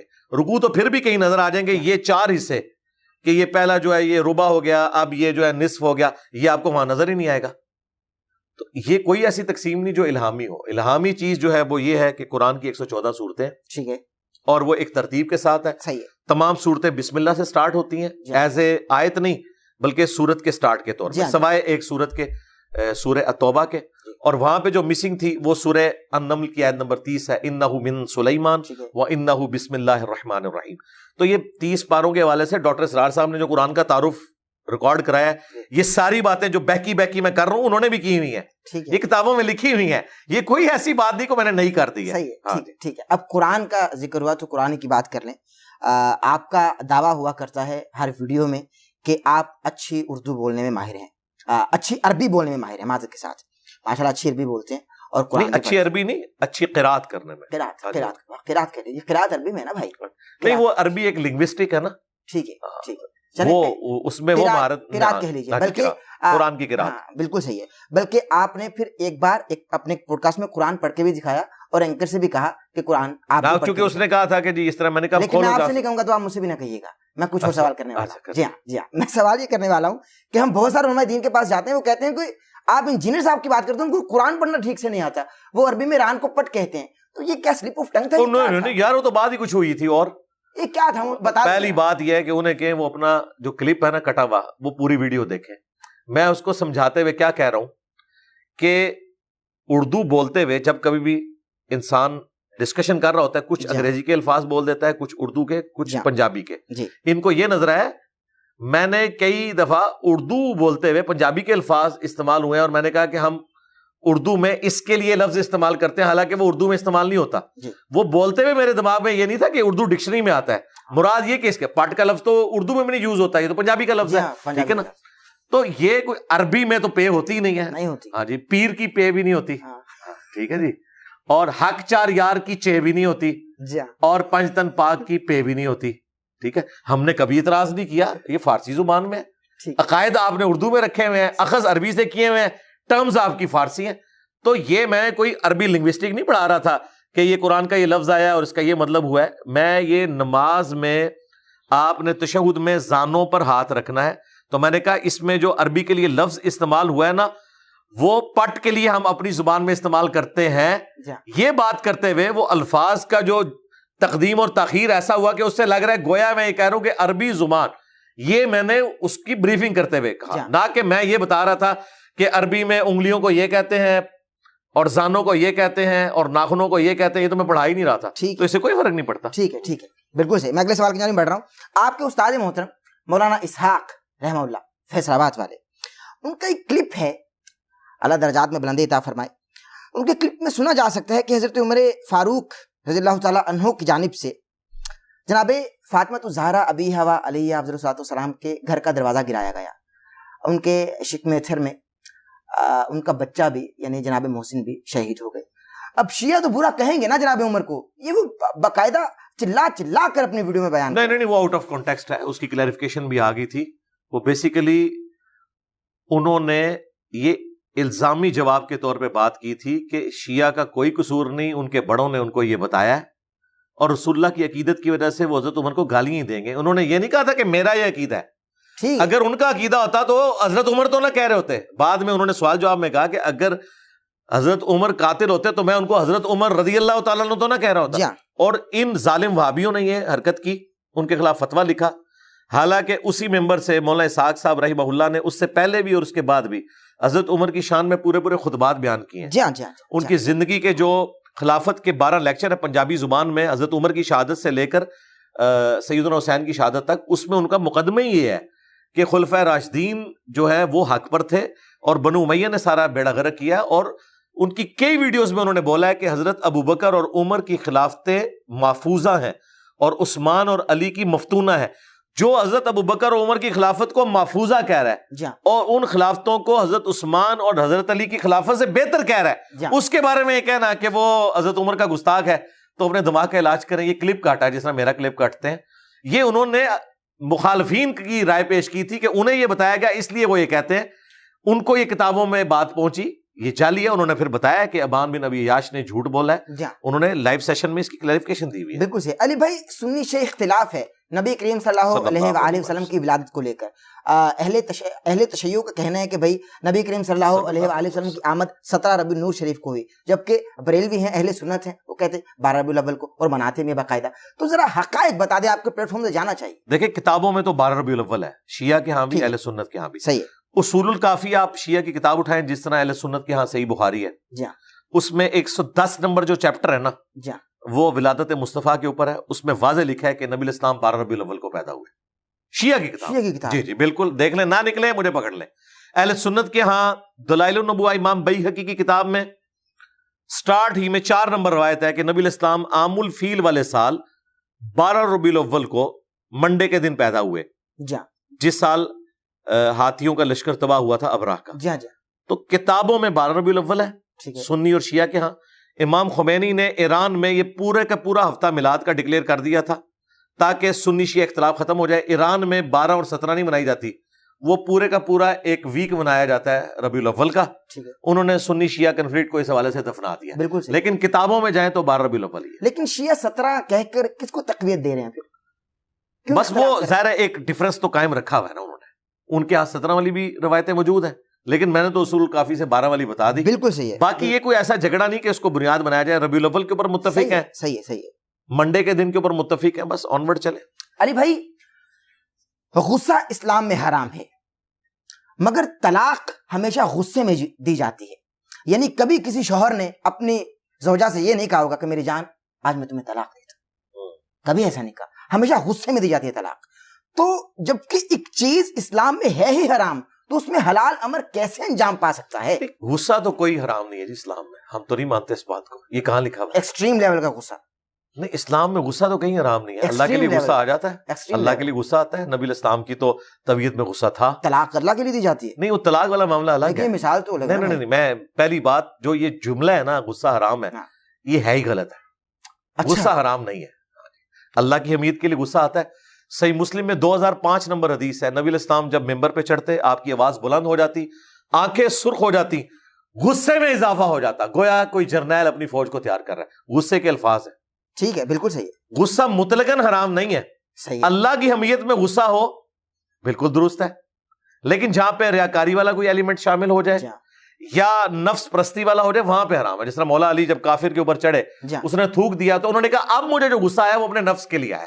پہلے جو چڑھے ہوئے تھے تو وہ مجھے بتایا وہ پیار محبت سے اسے ذبح کرنے چڑھے تھے یا غصے میں ہی چڑھے ہوئے تھے؟ اللہ کے لیے غصہ تھا. وہ غصہ ٹرانسفر ہو گیا اپنے نفس کی اعتبار سے کہ اس نے میرے منہ پہ تھوک دیا تو وہ اتر گئے اور اس اخلاق سے متاثر ہو کے اس نے اسلام قبول کر لیا. اچھا، یہ غصہ مطلقاً کوئی حرام نہیں ہے. رہا یہ طلاق والا معاملہ، تو طلاق خواہ کوئی غصے میں دے خواہ کوئی خوشی سے دے، سوچ سمجھ کے دے، طلاق ایک سینسٹیو چیز ہے. میرا خیال ہے جن لوگوں کو اس کی سینسٹیوٹی کا پتہ ہے انہیں لا غصہ ہے، وہ برتن توڑ لیتے ہیں، اپنا سر پھاڑ لیتے ہیں، خود جھول جاتے ہیں کسی رسی کے ساتھ، بیوی کو طلاق نہیں دیتے. ٹھیک ہے، کئی جھولے ہوئے دیکھے نہیں آپ نے. مولا علی کو غصہ ہے، سیدہ فاطمہ سے اختلاف ہوا ہے، اپنے گھر سے باہر نکل گئے اور جا کے بخاری مسلم کے الفاظ ہیں مسجد میں لیٹ گئے. نبی الاسلام آئے، پوچھا کدھر ہے علی؟ کہا یا رسول اللہ مجھ سے تھوڑا جھگڑا ہوا اور ناراض ہو کے باہر نکل گئے. لیکن شیعہ نہیں مانتے. کیا چیز؟ یہ کہ غصہ ہوا مولا علی کا بھی فاطمہ سے جھگڑا ہوا. نہیں، جھگڑا تو مرد و عورت. اچھا، اگر وہ نہیں مانتے تو انہیں کہیں کہ اگر فی نفسی آپ اس کو گستاخی میں جاتا ہوں نا، وہ کہتے ہیں کہ بھائی ثابت کریں. یار بات یہ کہ علمی بات کریں نا. میں نے وہ آپ کے پروگرام دیکھے ہیں اور میں تو اکثر پروگرامز کو میمز کے طور پہ دیکھ رہا ہوتا ہوں کہ یہ بیچاروں کا علمی لیول کیا ہے. تو مجھے تو میمز کے طور پہ دیکھتے آپ کی بھی کئی چیزیں میمز کے طور پہ دیکھ رہا ہوتا. اچھا، اس میں دیکھیں کیا پیغمبروں کا اپنی بیویوں سے اختلاف نہیں ہوا؟ تو اگر مولا علی کا اپنی بیوی سے کسی معاملے میں اختلاف ہو جائے میاں بیوی ہونے کے ناطے، تو اس میں کون سا ایسا مسئلہ ہے؟ خام خواہ کسی چیز کو گستاخی بنا کے پیش کرنا. انہوں نے بیسیکلی شیعہ کے ہاں یہ زیادہ مسئلہ ہے اور بریلویوں کے ہاں بھی، انہوں نے انبیاء کو یا اہل البیت کو کوئی اس طرح بنا کے پیش کیا ہے کہ ان میں کوئی انسانی جذبات نہیں تھے. مثلا قرآن میں یہ واقعہ اگر نہ ہوتا, انہوں نے یہ بھی نہیں ماننا تھا کہ موسیٰ علیہ السلام نے آ کے حضرت ہارون اپنے بڑے بھائی کی داڑھی پکڑ لی. قرآن کے الفاظ ہیں جی. تو انہوں نے کہا کہ میری داڑھی کو چھوڑ دو, سر اور داڑھی کے بالوں سے کھینچا, کیونکہ پیچھے سے امت نے بچڑے کو خدا بنا لیا تھا. یہ قرآن کے الفاظ ہیں. اب یہ قرآن میں نہ ہوتے تو انہوں نے کہنا تھا یہ کیسے ہو سکتا ہے کہ موسیٰ علیہ السلام داڑھی اور سر کے بال کھینچے ہیں, وہ تو پیغمبر ہیں, دوسرا بھی پیغمبر ہے, ایک پیغمبر دوسرے کے ساتھ ایسے کیوں کر سکتا ہے؟ وہ بھی کر سکتا ہے, انسان ہے نا, انسان تو انسان ہے. اسی طریقے سے اگر یہ قرآن میں نہ ہوتا کہ سیدہ مریم کو فرشتے نے بشارت دی ہے کہ تیرے ہاں ایک معجزانہ لڑکا پیدا ہوگا, اس کے بعد تو کوئی گنجائش ہی نہیں تھی کہ جب حضرت عیسیٰ پیدا ہوئے ہیں تو وہ روتی کہ میں اب قوم کو کیا جواب دوں گی, جبکہ فرشتہ کہہ چکا تھا کہ یہ اللہ کی طرف سے معجزہ طے پا چکا ہے. اس کے بعد تو سیدہ مریم کو پریشان ہی نہیں ہونا چاہیے تھا. میرے پاس اگر حضرت جبرائیل آ جائے اور مجھے کہیں کہ یہ نبی علیہ السلام کا پیغام میں لے کے آیا ہوں, میں تو دنیا کو سمجھوں گا ہی نہیں. لیکن انسان ہونے کے ناطے بہرحال ایک 16-17 سال کی بچی ہے, اس نے فیس کرنا ہے معاشرے کو, اگرچہ اللہ تعالیٰ کی تائید حاصل ہے, بشری تقاضا. انہوں نے کہا میں اس سے پہلے مر کے مٹی ہو جاتی کہ مجھے یہ دن دیکھنا پڑا ہے. بھائی مریم تمہیں تو خوش ہونا چاہیے کہ تمہارے پاس اتنی معجزانہ پیدائش ہونے والی ہے, لیکن انسان ہونے کے ناطے. پھر حضرت زکریا علیہ السلام, وہ بھی قرآن میں آیا, دعا کر رہے ہیں. جب دعا قبول ہوئی ہے, فرشتہ آ کے بشارت دے رہا ہے کہ وہ کہتے ہیں میں تو بوڑھا ہو چکا ہوں, میری بیوی بانجھ ہو چکی ہے, اولاد کیسے ہوگی؟ تو فرشتہ کہتا ہے بھائی اللہ نے آپ کو بھی تو پیدا کیا تھا, اللہ نہیں کر سکتا. یہ بات مجھے پتا ہے, حضرت زکریا کو نہیں پتا تھی. بھائی انسان بہرحال انسان ہے, بعض اوقات اس طرح اس پہ کیفیت ہوتی ہے, پھر وہ انسانی کیفیت میں انسان سے ایسے معاملات ہو جاتے ہیں. قرآن حکیم میں نبی علیہ السلام جو غزوہ احد کے موقع پر آپ کی زبان سے بدوا نکل گئی تھی, اس کے اوپر قرآن میں سورہ آل عمران میں گرفت ہوئی ہے. نبی آپ کو کوئی اختیار نہیں ان کے اوپر, اللہ چاہے تو ان کو ہدایت بھی دیتے. نہیں, نبی علیہ السلام سے ایسا ہوا. بشری تقاضے اٹیچ ہیں, یہ گناہ نہیں ہوتے, یہ فسق نہیں ہوتا, ایک بشری تقاضا ہے. نبی علیہ السلام کو جب دکھ پہنچا آپ کے آنسو نکلے ہیں, آپ کو زخم لگا ہے تو خون نکلا ہے, ایسا نہیں ہے کہ آپ کا خون نہ نکلا ہو. ٹھیک ہے, تو آپ کو ان تمام چیزوں سے گزارا جاتا ہے جس طرح باقی انسان, تاکہ وہ ہمارے لیے رول ماڈل بنے. تو سیدہ فاطمہ اور مولا علی ہمارے لیے رول ماڈل ہیں. مجھے بتائیں اگر وہ ہمارے لیے رول ماڈل نہیں ہے تو اور کون ہے؟ اور اگر یہ کہتے ہیں رول ماڈل ہے, پھر ہم جن کیفیات سے گزر رہے ہیں ان سے ان کو بھی گزرنا چاہیے. میاں بیوی میں ناراضگی ہونی چاہیے, ورنہ سیدہ فاطمہ اور مولا علی میرے لیے رول ماڈل کس طرح ہوں گے اگر ان کی آپس میں ناراضگی نہیں ہوگی؟ ہماری تو آئے دن ہو جاتی ہے کسی نہ کسی مسئلے میں, ہر گھر کی یہ سٹوری ہے نا. تو نبیوں کی بیویوں کے ساتھ ناراضگی کا ذکر تو سورۃ العذاب میں, اس کا کیا کریں گے؟ بہترین بہترین بہترین چھکا. واہ واہ واہ, الحمدللہ, سبحان اللہ سبحان اللہ, اللہ سلامت رکھے آپ. آمین. مجھے یہ بتائیے, میں بہت سارے علماء دین کی خدمت میں حاضر ہوں, یہ میرا درد ہے علی بھائی, ذاتی طور پہ میرا درد ہے. جب میں ان سے پوچھتا ہوں کہ بھائی, بلکہ ایک عالم جن کا آپ نے ذکر کیا, گلے پھاڑنے والے بھائی, ان کے پاس میں بیٹھا ہوا تھا, میں نے سوال کیا کہ اہل البیت افضل ہیں یا صحابہ کرام, تو انہوں نے 2 ٹوک جواب دیا بنا کسی بحث کے کہ صحابہ کرام افضل ہیں. وہ جاہل آدمی ہے, اس بیچارے کو کیا پتا. یہ ذرا مجھ کو میرے خیال ہے اس کی جہالت کا وبال آپ کبھی بھی ان کے اوپر نہ ڈالیں, اہل حدیث فرقے کے اوپر. اہل حدیث فرقے کا کہیں موقف نہیں ہے, اور یہ ٹاپک کبھی اہل حدیث کے ہاں ڈسکس بھی نہیں ہوا. یہ آپ نے سوال انوینٹ کیا ہے. جی ٹھیک ہے, تو میرا خیال ہے ہمیں وہابیوں سے, اہل حدیث سے, دیوبند سے یا بریلویوں سے نہیں پوچھنا چاہیے, حضرت ابوبکر صدیق سے ہی پوچھ لینا چاہیے کون افضل ہے. ٹھیک ہے, بسم اللہ بسم اللہ, سبحان اللہ. تو صحیح بخاری میں موجود ہے, حسن و حسین کے چیپٹر میں حضرت ابوبکر کہتے ہیں کہ محمد کی محبت کو اہل بیت محمد کے قرب میں تلاش کرو. سبحان اللہ. تو حضرت ابوبکر کا تو یہ عقیدہ ہے کہ میں نے اگر رسول اللہ کے قریب ہونا ہے تو میں اہل بیت رسول سے محبت کروں گا. اور یہ حدیث انہوں نے امہات المومنین کے چیپٹر میں امام بخاری نے نہیں ڈالی, حسن و حسین کے چیپٹر میں ڈالی. اگر حضرت ابوبکر کو رسول اللہ کا قرب حاصل کرنے کے لیے حسن و حسین اور سیدہ فاطمہ کی محبت کی ضرورت ہے تو مجھے اور آپ کو بدرجہ اولا ضرورت ہے. رہ گئے وہابی اس قسم کے جو جاہل ہیں, تو انہیں ہم ایجوکیٹ کریں گے کہ بھائی بخاری پڑھ لو ذرا, تو دیکھ لو کیا عقیدہ حضرت ابوبکر نے امت کو بتایا ہوا ہے. صحیح ہے, صحیح ہے, سیدھی سی بات ہے, بالکل صحیح. پھر جامع ترمذی میں حدیث ہے, اللہ سے محبت کرو کہ اس نے تمہیں نعمتوں سے نوازا ہے, مجھ سے محبت کرو کیونکہ میں اللہ کا رسول ہوں, اور میرے اہل بیت سے محبت کرو کہ ان کی نسبت میرے ساتھ ہے. ٹھیک ہے, تو آج بھی چھوڑ دیں, پرانے زمانے کی بات ہم رہنے دیتے ہیں. آج یہ میں ریزیمبلنس نہیں کر رہا, ٹھیک ہے, صرف آپ کو سمجھانے کے لیے, کیا پیپلز پارٹی کا کوئی کارکن بڑے سے لے کر چھوٹا تھا, ٹھیک ہے, اپنے آپ کو بلاول بھٹو سے افضل کہے گا؟ کبھی بھی نہیں. وہ بے شک کہ میری خدمات بھی زیادہ ہے پیپلز پارٹی کے لیے, وہ کہے گا بھائی یہ بھٹو خاندان سے ہے, جی ہاں, ان کا بڑا تھا جس کی وجہ سے یہ پارٹی بنی, اس کا پروٹوکول ہے, اسے ہم چیئرمین چنیں گے. یہ نیچرل چیز میں آپ کو بتا رہا ہوں. اس طریقے سے جب سے مسلم لیگ نون میں بدل گئی, پہلے تو مسلم لیگ ہوتی تھی, اس وقت سے اب نواز شریف صاحب اپنی بیٹی کو آگے لے کے آئے. ویسے کوئی چیما گوئیاں کرے سب کچھ, بال وہ کہتے ہیں نہیں پہلا رائٹ اسی, اس لیے انہوں نے چیف منسٹر بھی بنا دیا. دنیا میں ایسے ہی ہوتا ہے کہ جو اہل البیت ہوتے ہیں ان کے ساتھ جو ادر دین لوگ ہیں اہل البیت کے, ان کا ایٹیچیوڈ یہی ہوتا ہے کہ وہ ایک رسپیکٹ کا رشتہ ہوتا ہے. وہ کہتے ہیں نہیں یار اس کا باپ یہ نیچرل ہے. آپ ذرا مجھے بتائیں, ہم اگر رسول اللہ کے زمانے میں ہوں, حضرت ابوبکر کو چھوڑ دیں, حضرت عمر کو چھوڑ دیں, باقیوں کو, ہم نبی اسلام کے زمانے میں ہوں, حضور کے گھر والوں کے بارے میں ہمارا سٹیٹس کیا ہوگا؟ ذرا آپ خود امیجن کریں. ہم اپنے آپ کو یا اپنے گھر والوں کو حضور کے گھر والوں سے بہتر سمجھ رہے ہوں گے؟ توبہ توبہ, یہ کبھی تصور بھی نہیں آئے گا. یار اگر میرے جیسا انسان جو ایک کمزور درجے کا ہے وہ یہ تصور نہیں کر سکتا کہ میں حضور کے گھر والوں کی برابری کروں, تو ابو بکر جیسا اونچا انسان, عمر جیسا اونچا انسان وہ تصور بھی نہیں کر سکتا کہ وہ یہ کہے کہ حضرت فاطمہ سے میں افضل ہوں.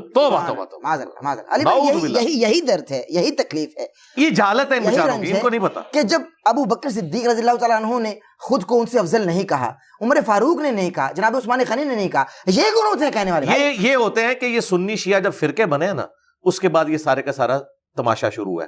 پہلے یہ بحثیں نہیں ہوا کرتی تھی. صحابہ کرام میں اگر افضلیت کی بات ہوتی تھی تو وہ صحابہ میں ہوتی تھی, اہل البیت ایکسکلوڈ ہوتے تھے. یہ مشکات اٹھائیں, اہل بیت کا چیپٹر الگ ہے, امہات المومنین کا الگ ہے, حالانکہ امہات المومنین بھی اہل بیت ہیں, سبحان اللہ سبحان اللہ. لیکن اماموں کو پتا تھا کہ جب اہل البیت کی بات ہو رہی ہے تو حضور کے گھر والوں کی بات ہو رہی ہے. اہل البیت میں ہیں کون, ذرا یہ بھی بتا دیں. اہل البیت میں نبی اسلام کے دودھ کے خون کے رشتے کے لوگ ہیں, آل علی, آل عقیل, آل جعفر, آل عباس, ٹھیک ہے, اور اس میں ٹاپ آف لسٹ وہ پنجتن پاک والا جو کنسپٹ ہے وہ ہستی ہیں. نبی اسلام کی بیویاں بھی اہل البیت ہیں, لیکن وہ آنری طور پر ہیں چونکہ حضور کے ساتھ ان کی نسبت ہے. لیکن جو پرماننٹلی اہل البیت ہے وہ نبی اسلام کے دودھ اور خون کے رشتے کے لوگ. جی ہاں بالکل. اس سوال پہ ہم نے پھنسائے بھی بہت ہے شیعوں کو, اور شیعوں کا ایک سوال میں آپ کی خدمت میں رکھنا چاہتا ہوں جو ان کا الزام ہے. ان کا الزام آپ پر یہ ہے کہ آپ نے اپنے ریسرچ پیپر میں ایک تحریف کی ہے اسحاق بن راہویہ کے حوالے سے. کیا کہ آپ نے یہ تحریف کی, اصلی عبارت میں جناب امیر معاویہ رضی اللہ تعالیٰ عنہ کی صحابیت کا کوئی ذکر ہی نہیں ہے, جبکہ آپ نے یہ لکھا کہ صحابیت کے سوا, بریکٹ ڈال دی. یہ کیا کیا بریکٹ ڈالی نا؟ جی, صحابیت کے سوا.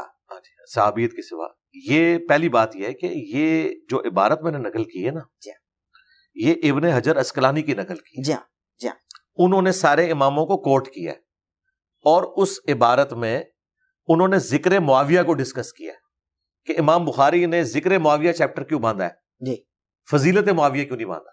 اس کے کانٹیکسٹ میں انہوں نے احمد بن حنبل, اسحاق بن راہویہ, امام حاکم, امام نسائی کو ڈسکس کیا ہے, ٹھیک ہے, اور یہ بتایا کہ امام بخاری کے چونکہ استاد تھے امام اسحاق, جی, تو وہ حضرت معاویہ کی کسی فضیلت کے قائل نہیں تھے سوائے صحابیت کے. صحابیت کو تو مانتے ہیں نا, ظاہر ہے ذکر معاویہ ہوا ہے تو وہ نبی اسلام کے ساتھی کے طور پر. مگر شیعوں کا کہنا ہے کہ اسی کتاب میں اگر دیکھا جائے تو صحابی بھی ثابت نہیں ہے وہ. یار یہ ہم نے اس کتاب سے نہیں لیا ہوا, یہ ابن حجر اسقلانی نے ذکر معاویہ کے اوپر جو بحث کی ہوئی ہے وہ چیز اٹھائی ہوئی ہے. مگر اس کتاب میں تو ثابت کا ذکر نہیں ہے نا. کس میں؟ جس میں انہوں نے, مجھے اس کتاب کا نہیں پتا, نہ میں نے پڑھی ہے. میں نے تو ابن حجر اسقلانی کی کتاب پڑھی ہے, اس کے اندر فتح الباری کے اندر یہ چیز موجود ہے, صحابیت کو ڈسکس کر رہے ہیں. مگر وہ یہ میں نے بریکٹ میں لکھا ہے الموضوعات الکبریٰ ملا علی قاری. جی جی جی, دیکھیں میں نے صحابیت کو بریکٹ میں لکھا ہے, صحابیت کے سوا کوئی فضیلت ثابت نہیں ہے.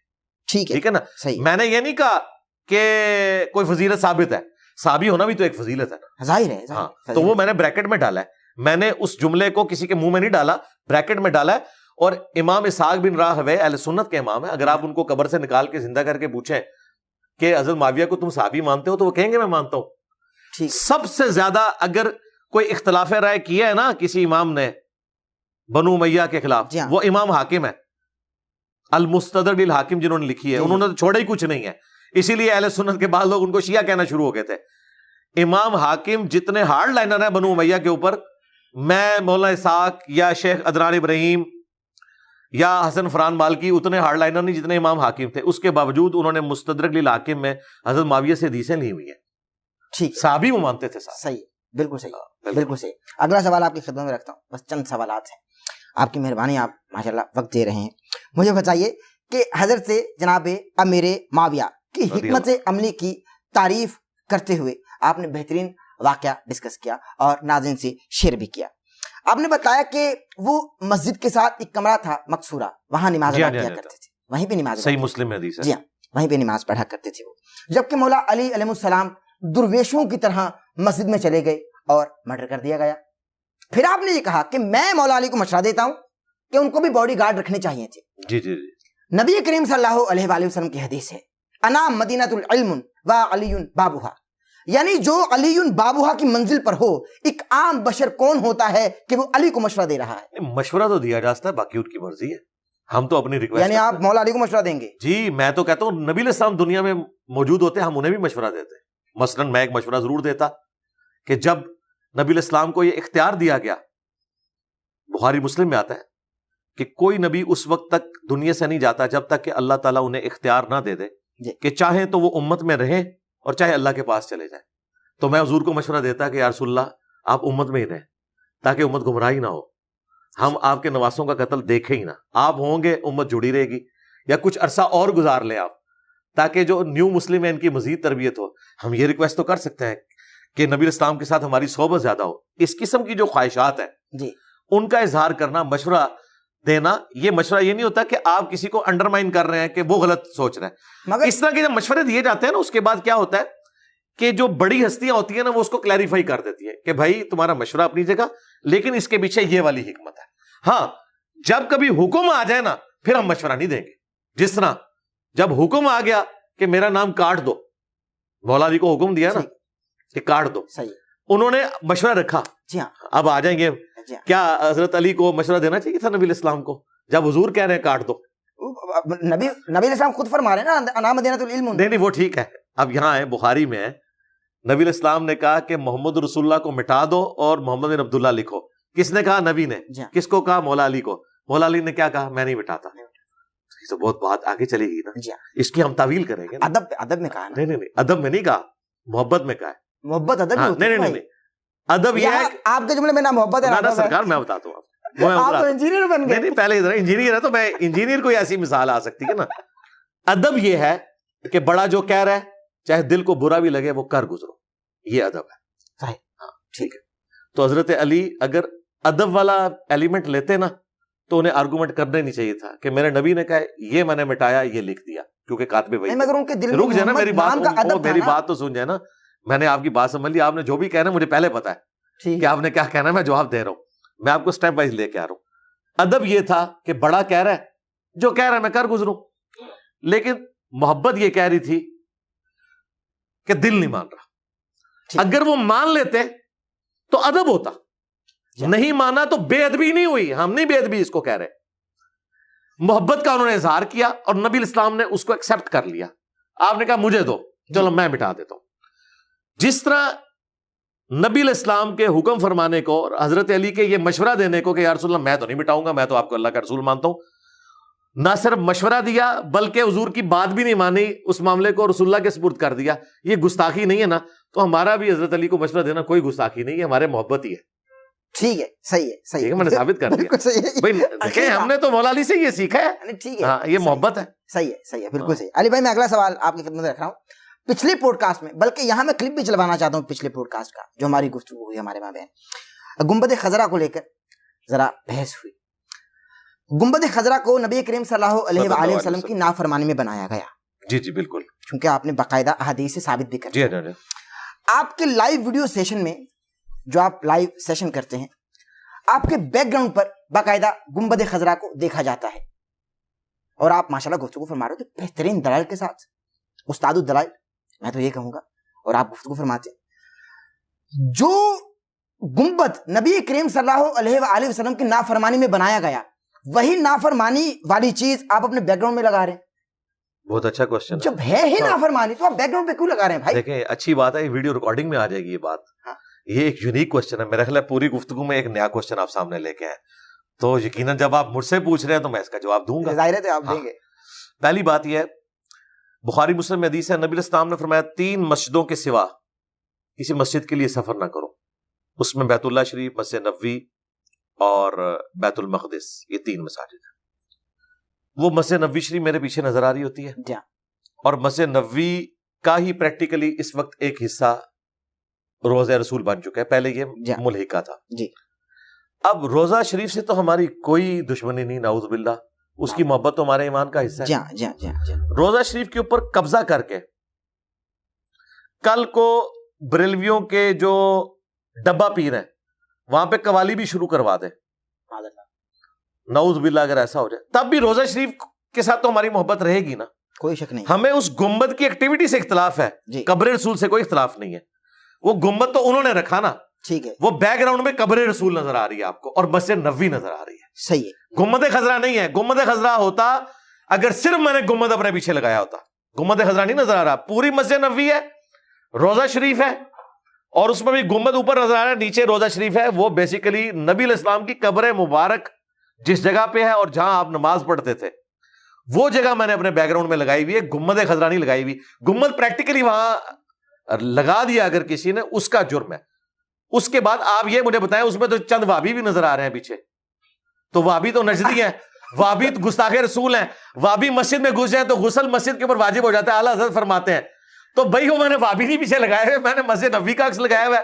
اگر کوئی وابی پیچھے نجدی نظر آ رہا ہے، یا کوئی بریلوی بدعتی نظر آ رہا ہے، یا کوئی دیوبندی بدعتی نظر آ رہا ہے، یہ ایک دوسرے کو گالیاں دیتے ہیں، میں نہیں ان کو گالیاں دے رہا، آپس میں دیتے ہیں، تو بھائی میرا کوئی قصور نہیں۔ اس کے پیچھے پاکستانی بھی نظر آ رہے ہیں، انڈین بھی نظر آ رہے ہیں، میں نے ان کے لیے نہیں لگایا ہوا، نہ وہ گنبد خضرا کے لیے لگایا ہوا ہے۔ نبی علیہ السلام کی قبر اطہر، نبی صلی اللہ علیہ وسلم کی مسجد نبوی، وہ مجھے ایک سین پسند ہے، ٹھیک ہے۔ ہم وہاں اس طرف میری رہائش بھی تھی، ہم جتنی بار جاتے تھے سلام عرض کر کے اس طرف سے نکلتے تھے، تو ہماری یادیں اس سے جڑی ہوئی ہیں۔ یہ اس وجہ سے نہیں کہ ہم وہاں گنبد دکھانا چاہ رہے ہیں، نبی علیہ السلام کی قبر اطہر جو ہے وہ اگر میرے پاس ایگزیکٹلی وہ شبیہ ہو تو میں وہ لگا لوں پیچھے، اگر آپ دے سکتے ہیں تو وہ دیں مجھے۔ نہیں وہ تو جعلی ہے جو مارکیٹ میں چل رہی ہے۔ نہیں لیکن یہ بھی ہوتا ہے کہ کہتے ہیں کہ کمر ہو رہی ہے، بھید بھی ہو رہی ہے، کیا چیز؟ پیٹ کر کے بیٹھے ہیں۔ نہیں پیٹ کر کے کا فزیکلی تو پیٹ نہیں ہوئی ہے میرے بھائی۔ اگر آپ یہ کریں گے تو مسجد کے اوپرلے پورشن میں لوگ نماز پڑھ رہے ہوتے ہیں، نچلے پورشن میں قرآن رکھے ہوتے ہیں۔ فزیکلی تو ہم موجود بھی نہیں ہوتے، مگر آپ پر ادب تو واجب ہو جاتے ہیں نا۔ نہیں یہ بالکل ڈفرنٹ چیز ہے، اس طرح کوئی گستاخی والا نہیں، کوئی گستاخی نہیں ہوتی۔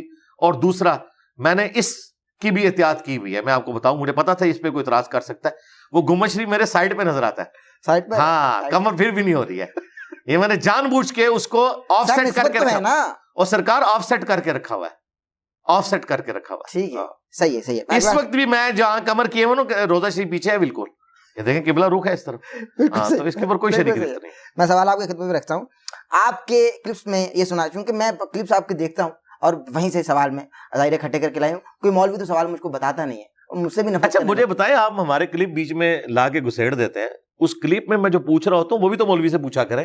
سب تو پوچھتا ہوں۔ نہیں، وہ کئی کلپس میں نے جو اس میں بیان کیے، مثلاً آپ بریلویوں کے پاس گئے ہیں، انہیں جا کے آپ نے یہ کیوں نہیں پوچھا کہ بھائی تمہارے اعلیٰ حضرت نے سبع سنابل کی تعریف کی ہے، تمہارے پیر میلی شاہ صاحب نے چشتی رسول اللہ کا دفاع کیا ہے، تو ان کو کیا حکم لگاتے ہو؟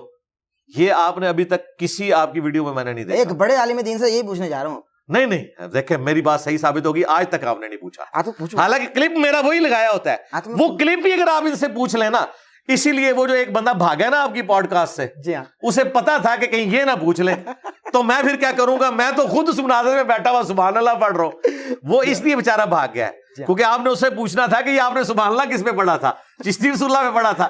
وہ میں آپ کو ابھی بتاتا ہوں اپنی کرامت، یہ کبھی بھی آپ کو پوڈ کاسٹ نہیں دے گا، اسے پتا ہے کہ مجھے وہ دفاع کرنا پڑے گا۔ بالکل۔ اچھا اگر مفتی انیف قریشی صاحب نے آپ کو دی، ان سے بھی آپ نے پوچھنا ہے کہ آپ نے شتیہات کے نام پہ شبلی رسول اللہ، چشتی رسول اللہ کا دفاع 2009 میں کیوں کیا تھا، یہ آپ نے بتانا ہے۔ ڈن ہو گیا، سوال ہے، یہ سوال ہو گیا۔ آپ تو کہہ رہے ہیں نا کتابیں بدل گئی ہیں، ان کو کہ اس وقت نہیں بدلی تھی، یہ کوئی مجدد آیا جس نے بتایا آپ کو، وہ مجدد کہاں رہتا ہے، جہلم میں یا پنڈی میں؟ ظاہر ہے جی، پنڈی میں تو میں کسی مجدد کو نہیں جانتا جس نے کہا ہو کہ کتابیں بدل گئی ہیں، جہلم میں ایک بندے کو جانتا ہوں۔ بالکل صحیح ہے۔ اگلا سوال آپ کو خدمت میں رکھتا ہوں، انڈین یوٹیوبر ہیں دھرو راٹھی، آپ ان کی بہت تعریف کرتے ہیں، یہاں تک کہ آپ نے یہ بھی کہہ دیا کہ بھائی وہ اللہ کی نعمت ہیں، جی کوئی اختلاف نہیں ہے، آپ کہہ سکتے ہیں، مگر ایک کافر تو آپ کی نظر میں اللہ کی نعمت ہو، مگر جو بزرگ جن کو آپ قبر چاٹو کہتے ہیں وہ اللہ کی نعمت نہیں ہے، کوئی تو زندگی میں اچھا کام ان سے ثابت ہوگا نا بھائی. سارے ہی برے آپ بتاتے ہیں اپنی ان کی کتابوں, انہی کی کتابیں بھائی. برے کیے ہوں گے معاذ اللہ انہوں نے, ہم نہیں انکار کر رہے, لیکن آپ برے بتاتے ہیں. کبھی تو ان کا کوئی اچھا کام بھی بتائیں. مگر یہ کافر دھروو راٹھی, اس کو آپ بولتے ہیں یہ اللہ کی نعمت ہے. بزرگ بھی تو کوئی نہ کوئی اللہ کی نعمت ہوں گے نا بھائی. ہم نے مان لیا بزرگ قبر چاٹ ہوئے, یہ کافر پتھر چاٹ ہوئے دھروو راٹھی. اس کو آپ حافظ اللہ بھی بولتے ہیں, اور اس کو آپ یہ کہتے ہیں کہ بھائی اللہ کی نعمت ہے. یہ قبر چاٹ نہیں, پتھر چاٹ ہوئے. اس حوالے سے کیا کہیں گے پتھر چاٹو کو؟ اچھا, پہلی بات یہ کہ آپ اللہ کی نعمت مانتے ہیں دھروو راٹھی کو؟ مجھے تو عطا نہیں ہوئی. نہیں, جو وہ کنٹریبیوشن کر رہے ہیں. کنٹریبیوشن کیا کر رہے ہیں بھائی؟ اسلام کے لیے کیا کر رہے ہیں وہ؟ دین سکھا رہے ہیں آپ کو. ہم تو آپ سے انہوں نے بتایا کہ ہمارے لیے آپ اللہ کے, نہیں میں بتاتا ہوں دین انہوں نے کیا سکھایا آپ کو. وہ دین سن لیں نا. انہوں نے یہ سکھایا کہ ہندوؤں میں جتنے یہ بابے ہیں سب فراڈ ہیں. تو یہاں پہ ہمارا ان سے اتفاق ہو گیا کہ ادھر والے بھی سارے فراڈ ہی ہیں. مگر اللہ تو انہوں نے اپنے دین کے اندر جو کمزوریاں تھیں ان کو ہائی لائٹ کیا. باقی جو ہسٹری کا نالج انہوں نے دیا ایک. ویسے تو آپ لوگوں نے بتایا کہ مولا علی کہتے ہیں جس نے مجھے ایک لفظ بھی سکھایا وہ میرا استاد ہے. تو وہ کروڑوں لوگوں کا استاد ہے, لوگوں کو سکھا رہا ہے. اچھا, اب آ جائیں کہ جو یہاں پہ لوگ, ہم ان کی تعریف کرتے ہیں. بھائی میری پوری ویڈیو ہے کنز الایمان جو اعلیٰ حضرت کا ترجمہ ہے, اس کی خوبیاں اور خامیاں جا کے یوٹیوب پہ لکھیں, لاکھوں لوگ دیکھ چکے ہیں. میں نے اعلیٰ حضرت کی تعریف کی ہے کہ انہوں نے قل کا ترجمہ اچھا کیا ہے, بسم اللہ کا ترجمہ اچھا کیا ہے, ووجدک ضالا فہدی اس کا ترجمہ اچھا کیا ہے. آج سے نہیں کہہ رہا, کئی سالوں سے کہہ رہا ہوں. مگر وہ قبر چاٹ تھے نا میرے بھائی. میں آپ نے کہا کہ تعریف دکھائیں تو میں نے تعریف کی ہوئی ہے, میں نے مان تو لیا, لیکن وہ قبر چاٹ. لہٰذا آپ کا یہ کہنا کہ میں اپنے مسلمانوں کی تعریف نہیں کرتا, وہ آپ کا پروگرام تو مر گیا. وہ تو پروگرام مر گیا. مگر آپ مجھے یہ تو بڑھ گیا نہ کہ مر گیا. میں نے اس کے لیے تھوڑا ایک سوفسٹیکیٹڈ لفظ استعمال کیا. مگر آپ یہ بتا دینا کہ وہ جن بزرگوں کی آپ نے تعریف بھی کی ہے وہ قبر چاٹو تو تھے نا. جی ظاہر ہے. تو کیا دھروو راٹھی پتھر چاٹو نہیں ہے؟ میں نے تو نہیں سے دیکھا چاٹتے, وہ تو سیکولر ٹائپ. آپ نے قبر چاٹتے ہوئے دیکھے اعلیٰ حضرت کو؟ کس کو؟ اعلیٰ حضرت کو. اعلیٰ حضرت تو کہتے ہیں, انہوں نے تو لکھ کے فتویٰ دیا ہے. انہوں نے کہا ہے کہ ان کو کسی نے کہا کہ فلاں بزرگ نے کہا ہے, یہ اعلیٰ حضرت کے ملفوظات میں ہے. یہ میں عنقریب اس پہ بھی ایک ویڈیو ریکارڈ کروانے والا ہوں, آپ تیار رہیں انشاءاللہ. اعلیٰ حضرت نے جو شرکیہ باتیں کی ہیں نا, ان کو میں نے جمع کیا جو ان کے بیٹے نے جمع کیا. ان کو کسی نے کہا فلاں بزرگ نے کہا جب بھی مصیبت ہو تو مجھے پکارا کرو.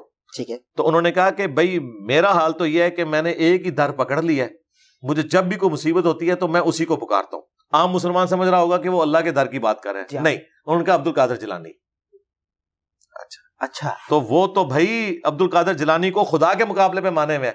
یہ جو یا جنید والا واقعہ ہے کہ یا جنید کہا تو وہ تیرنا شروع ہو گیا, اور جب یا اللہ کہا تو ڈوب گیا. یہ بھی ملفوظات اعلیٰ حضرت میں لکھا ہوا ہے. قبر چاٹو تو چھوٹی چیز ہے, وہ تو کہتے ہیں یا جنید کہنے والا ترے گا, یا اللہ کہنے والا ڈوبے گا. اللہ سے دشمنی کی ہوئی ہے. قبر چاٹو تو چھوٹی چیز ہے. اس طرح کی دشمنی اللہ کے ساتھ دھروو راٹھی کی آپ نے مجھے دکھانی ہے کہ اس نے کہا ہو کہ جو گاڈ کا ماننے والا ہے تباہ ہو جائے گا, اور جو گاڈ کا نہیں ماننے والا. مگر علی بھائی ہے تو کافر نا, میں نے آپ کو بتا دیا نا. نہیں لیکن کافر تو ہے اس میں. اور کافر پتھر چاٹتے ہیں, پتھر کو پوچھتے ہیں. کون یار, سارے تو نہیں چاٹتے, وہ سیکولر ہے. ہاں وہ تو اس وقت مسلمانوں کا مقدمہ جو وہ پیش کر رہا ہے مودی کے سامنے, کسی مسلمان کی جرت نہیں ہے. کانگریس وہ کام نہیں کر سکی. آپ ذرا اس کی یہ ویڈیوز دیکھیں, آخری 5-6 اس نے مسلمانوں کا وہ مقدمہ پیش کیا ہے جو مسلمان بھی نہیں اپنا مقدمہ پیش کر سکے, جو کچھ ہندو مسلم فسادات ہو رہے ہیں. بالکل صحیح. باقی ہم اگر کسی کی تعریف کرتے ہیں, اگر میں آئنسٹائن کی تعریف کرتا ہوں اس کے عقیدے کی نہیں کر رہا. ٹھیک ہے, شخص کی تعریف کرتے ہیں. آپ مجھے بتائیں یہ اے سی اجمیر والوں کا بنا ہوا ہے, یہ جو گوٹا ہے یہ بغداد شریف والوں نے مشین میں بنایا تھا. اگر آپ اس کی تعریف کریں یا میں اس کی تعریف کروں تو میں کہوں گا کہ آپ نے کافروں کی تعریف کر دی ہے. اجمیر شریف والوں نے تو نہیں بنایا نا یہ پرنٹنگ پریس. یا میں اس کی اچھی پرنٹنگ کی تعریف کروں تو گورا شریف نے کیا نا, تو میں اس کی اس ایکٹیویٹی کی تعریف کر رہا ہوں, نہ کہ اس کے عقیدے کی. بالکل صحیح. علی بھائی مجھے یہ بتا دیجیے, ہم یہ سنتے ہیں کہ میدان کربلا میں قافلہ حسینی کے مد مقابل علیہ السلام 9 لاکھ یزیدی فوج تھی. کیا باقی یہی تعداد تھی؟ 9 لاکھ نہیں, یہ 22,000 کا لشکر تھا. 9 لاکھ کی تو ضرورت ہی نہیں تھی. ہم سنتے ہیں مجالس میں 9 لاکھ 9 لاکھ کا مجمع, 56 ملکوں کی فوجیں. نہیں 56 ملکوں کی فوجیں کہاں سے آ گئی؟ 56 ملک کہاں, اس ٹائم تو ملک ہی نہیں تھے بھائی. بنو امیہ کی ایک حکومت تھی, اوور آل شام میں بیٹھا ہوا تھا یزید. 22,000 کا لشکر تھا, یعنی 9 لاکھ نہیں تھا. اور وہ بھی امام حسین علیہ السلام جنگ کرنے کربلا نہیں گئے تھے, وہ تو اپنی فیملی کے ساتھ شفٹ ہو رہے تھے کوفہ میں. وہاں سے آپ نے ایک پولیٹیکل سٹرگل لانچ کرنی تھی اور اس کے بعد جو ہے یزید کو تخت حکومت سے ہٹانا تھا, لیکن اس کی نوبت نہیں آنے دی. یہ آپ شیعہ اور سنی پبلک کو ایجوکیٹ کریں. بعض آج کل لوگ کہہ رہے ہیں کہ آپ ڈنڈے اٹھا کے فلسطین چلے جائیں اور یروشلم فتح کروا لیں, تو ان کو بھی بتائیں کہ بھائی یہ آپ جو نظریات اور عقائد بتا رہے ہو یہ بالکل غلط ہے, ایسے نہیں ہے. بالکل صحیح ہے, ٹھیک ہے, بالکل ٹھیک ہے. حضرت حسین ابن علی جو ہیں وہ جنگ نہیں لڑنے گئے تھے, وہ شفٹ ہو رہے تھے کوفہ, وہاں سے انہوں نے سٹرگل لانچ کرنی تھی, جنگ ان کے اوپر مسلط کر دی گئی. کربلا میں جنوں کی فوج بھی آ گئی تھی اور ان کا سردار ظافر جن بھی سرکار حسین سے منتیں کرتا رہا کہ مجھ کو اجازت دیجیے. پتہ نہیں جی, ہمارے علم میں تو ایسی کوئی بات. البتہ المعجم الکبیر طبرانی میں ہے, ام سلمہ نے جنوں کا نوحہ سنا تھا حضرت حسین کی وفات کے اوپر, وہ رو رہے تھے. بالکل ٹھیک ہے. مجھے بس آخری 2 سوال ہیں, میں آپ کی خدمت میں رکھ رہا ہوں انتہائی ادب اور عاجزی کے ساتھ. آپ مسکرا رہے ہیں, آپ کا سٹائل ہے یا جان بوجھ کے ایسے بولتے ہیں؟ نہیں, سٹائل ہے. اچھا سٹائل ہے. آپ مجھے مسکراتے ہوئے بہت خوبصورت لگتے ہیں. اچھا, قسم سے, ٹھیک, واللہ باللہ تاللہ آپ بھی اچھے لگتے ہیں. مسکراتے ہوئے تو ہر بندے ہی اچھا لگتا ہے, مگر آپ کم مسکراتے ہیں نا, یعنی مسکراتے ہیں نظر کم آتے ہیں. ڈاکٹر اسرار صاحب کی آپ نے کوئی مسکراہٹ والی ویڈیو نہیں دیکھی ہوگی. اگر میں مسکراتا نہ ہوں تو اس وقت دنیا میں سب سے زیادہ میمز میں میری ویڈیوز یوز ہو رہی ہیں. مسکراتا ہوں تو تبھی استعمال ہو رہی ہیں, اچھے لگتے ہیں. اگر میری حصے مزہ نہ ہو تو کبھی بھی میمز نہ بن سکے. بالکل سے, یعنی آپ کو میمز ابھی تو آپ نے ہمارے عثمان بھائی کو نہیں دیکھا, وہ کسی کی فوتگی کی خبر بھی مسکرا کے بتاتے ہیں. بالکل سے. علی بھائی میں ایک سوال کرنا چاہتا ہوں, ذرا یہ بھی مجھے بتا دیجئے کہ امام حسن علیہ السلام محمد و علی کے بیٹے, ان کے جنازے پر تیر برسائے گئے. تیر برسانے والا کون تھا؟ بنو امیہ کے لوگ تھے, وہ نہیں چاہتے تھے. یہاں آپ اسپیسیفک نام لیں, بنو امیہ کے لوگ, یہ کیا؟ مروان کو گورنر مدینے کا بنانے والا کون تھا؟ حضرت معاویہ رضی اللہ تعالیٰ عنہ. تو الٹیمیٹلی یہ سارے تیر برسانے ان پر نہیں پڑتے؟ نہیں, انہوں نے تو یہ نہیں کہا کہ آپ تیر برساؤ, لیکن ظاہر ایک فری ہینڈ تو دیا ہوا تھا, تو بدماشی تو کرتے تھے. امام حسن کے ساتھ حضرت معاویہ پوری زندگی حسن سلوک کرتے رہے, انہیں مال غنیمت میں جو خمس تھا وہ دیتے رہے, یہ شیعہ بھی مانتے ہیں. باقی چند ایک معاملات میں اگر مس ہینڈلنگ ہوئی ہے وہ ایک الگ بات, لیکن اوور آل حسن و حسین کے ساتھ ایٹیچیوڈ حضرت معاویہ کا بہت اچھا تھا. اور ابھی آپ نے بدماشی کا لفظ بھی یوز کیا کہ بدماشی تو تھی ان کی حضرت امیر معاویہ کی. نہیں, بدماشی میں نے کہا لفظ استعمال کیا, ابھی تو کہا کہ کس کے لیے کہا؟ میں نے اس کی بات کی ہے, مروان کی بات کی. تو مروان کو بدماش بنانے پر کس نے مجبور کیا نا؟ ظاہر ہے گھیرا تنگ کرنے کا کس نے کہا؟ اس میں سے نکالنا کیا؟ علی بھائی نکالنا کچھ نہیں ہے, لیکن لوگوں کو ظاہر ہے کہ آپ رضی اللہ بھی کہتے ہیں نا, جو رضی اللہ تو ہم نے صحابیت کی نسبت, لیکن سوال لے لیجئے, جو محمد کے بیٹے علی کے بیٹے کو بے دردی سے قتل کریں, جنازے پر تیر برسائیں, ایسا ہوا ہی نہیں کبھی تاریخ میں, تاریخ نے دیکھا ہی نہیں. تاریخ کی اتنی ظریفی ہے کہ ایک بار جنازہ گھر سے چلا گیا, وہ واپس گیا ہو, مگر پھر سے واپس لے جایا گیا جنازہ گھر میں. آپ مجھے یہ تو بتائیے کہ تیر اگر برسائے گئے تو وجہ کیا تھی, کیوں تیر برسائے گئے, اور تیر برسانے والے کو رضی اللہ کہا جائے, یہ دوہرا معیار ہے. دیکھیں پہلی بات ہے, آپ جیسی سچی شخصیت سے یہ تقاضا نہیں کیا جا سکتا. تیر برسانے والے کوئی بھی صحابی نہیں تھا. واقعہ کربلا میں کوئی ایک صحابی ثابت کریں جو یزید کی فوج کی طرف سے آیا ہو. جنگ صفین میں چند صحابہ موجود تھے مولا علی کے خلاف لڑنے والے, لیکن کربلا میں کوئی صحابی نہیں تھا. امام حسن کے ساتھ اس طریقے سے غلط ایٹیچیوڈ کرنے والا کوئی بھی صحابی نہیں تھا. یہ سب صحابہ کی اولادیں ہیں جو ڈیویٹ ہوئی ہیں. رہا یہ تیر برسانے والا, یہ ایک تاریخی واقعہ ہے, اور ہم اس کو درست بھی مانتے ہوئے اگر گفتگو کریں تو یہ مروان بن حکم جو مدینے کا گورنر تھا, یہ بیسیکلی اس کا کرنا تھا. اما عائشہ نے تو حجرہ رسول میں امام حسن کو دفن ہونے کی بھی اجازت دے دی تھی. اچھا, جی بالکل. اہل سنت کے ہاں اگر آپ نے پوری تاریخ پڑھنی ہے پھر ہمارے اہل سنت کے ہاں تو یہ تاریخ میں لکھا ہوا ہے, لیکن مروان نے مخالفت کی. ٹھیک ہے, جنازہ بھی مروان نے پڑھایا. اگر مروان کے کچھ رشتہ دار بھی بتائی جاتے ہیں جناب سیدہ عائشہ سے, کیا شیعہ بتاتے ہیں, پتہ نہیں کون سی رشتہ داری ہے, ہمیں تو یہ پتہ ہے انہوں نے مروان کو کہا تھا کہ تیرے اوپر اور تیرے باپ کے اوپر لعنت کی تھی نبی اسلام نے. بالکل صحیح, بالکل. یعنی ان کا تو حضرت معاویہ کے ساتھ بھی ایٹیچیوڈ بہت سخت تھا حضرت عائشہ کا. تو مسند احمد میں حاکم میں موجود ہے کہ تو ڈرتا نہیں اس بات سے کہ میں کوئی بندہ مقرر کروں اور تجھ پہ چھپ کے حملہ کرے, جو کچھ تو نے حجر ابن عدی کے ساتھ کیا. تو حضرت عائشہ تو جب انہیں پتہ چل گیا تھا جنگ جمل کے بعد کہ یہ سب کچھ حکومتی معاملات میں ایک ڈیویشن ہو رہی ہے, تو پھر انہیں پوری گیم سمجھ آ گئی تھی. علی بھائی یہیں سے سوال, حجر ابن عدی سے سوال, یہ ہے نہیں سوال لیکن یہ کرنا چاہتا ہوں. وہ یہ تو بھائی پھر سوال ختم نہیں بس آخری محرم میں کبھی بات بھائی سوال ہی دو آخری محرم میں پھر بلا لیجیے گا نا, پھر محرم میں آ کے کروں گا. آخری دو سوال یہ بتائیے کہ جناب حجر ابن عدی کے آخری الفاظ یہ تھے کہ معاویہ قیامت کے دن میں تیرا گریبان پکڑوں گا. ہاں جی, پولیس رات پہ ملاقات, جی ملاقات جب ہوگی تو گریبان پکڑوں گا, یہ حجر ابن عدی کے الفاظ ہیں. تو اگر جناب امیر معاویہ جنتی ہیں تو جنتی کا گریبان پکڑے گا بھائی؟ قرآن میں تو آیا کہ جب ہم اہل ایمان کو جنت میں داخل کریں گے تو جنت میں داخل ہونے سے پہلے ان کے دل میں جو ایک دوسرے کے بارے میں غل ہے وہ نکال دیا جائے گا. ٹھیک ہے, تو یہ ان جنرل موجود ہے کہ وہ جو غل ہے, ایک دوسرے کے بارے میں نفرت ہے, وہ اللہ ہی نکال سکتا ہے, انسان نہیں انسان کے دل سے نفرت نکال سکتا. ظاہر ہے. اسی طریقے سے المصنف ابن ابی شیبہ میں کہ میں امید کرتا ہوں کہ جنگ صفین میں میرے ساتھی جو شہید ہوئے وہ جنتی ہیں اور معاویہ کی طرف سے آنے والے بھی جنتی ہیں, پھر اللہ کے حضور مقدمہ میرے اور معاویہ کے درمیان طے پائے گا. تو ایسا ہو سکتا ہے اہل ایمان کے درمیان کوئی چیز آ جائے. مصنف ابن ابی شیبہ میں فضائل صحابہ احمد بن حنبل کی کتاب میں کہ سورہ ہجر کی آیت نمبر 47 کے کانٹیکسٹ میں حضرت علی کہا کرتے تھے کہ میں اللہ سے امید کرتا ہوں یہ آیت میرے, طلحہ, زبیر اور عثمان کے بارے میں کہ اللہ تعالیٰ جنت میں جانے سے پہلے ہمارے دلوں میں ایک دوسرے کے بارے میں اگر کوئی غل آ گیا وہ نکال دے گا اور ہم جنت میں آمنے سامنے تختوں پر بیٹھے ہوں گے. تو انسان ہے نا, انسان اپنے دل سے کسی کے بارے میں کوئی چیز خود نہیں نکال سکتا, اللہ ہی نکال سکتا ہے. مرے ہوئے کے بھی ظاہر ہے, جو دنیا سے چلا گیا اس کے بھی ظاہر ہے.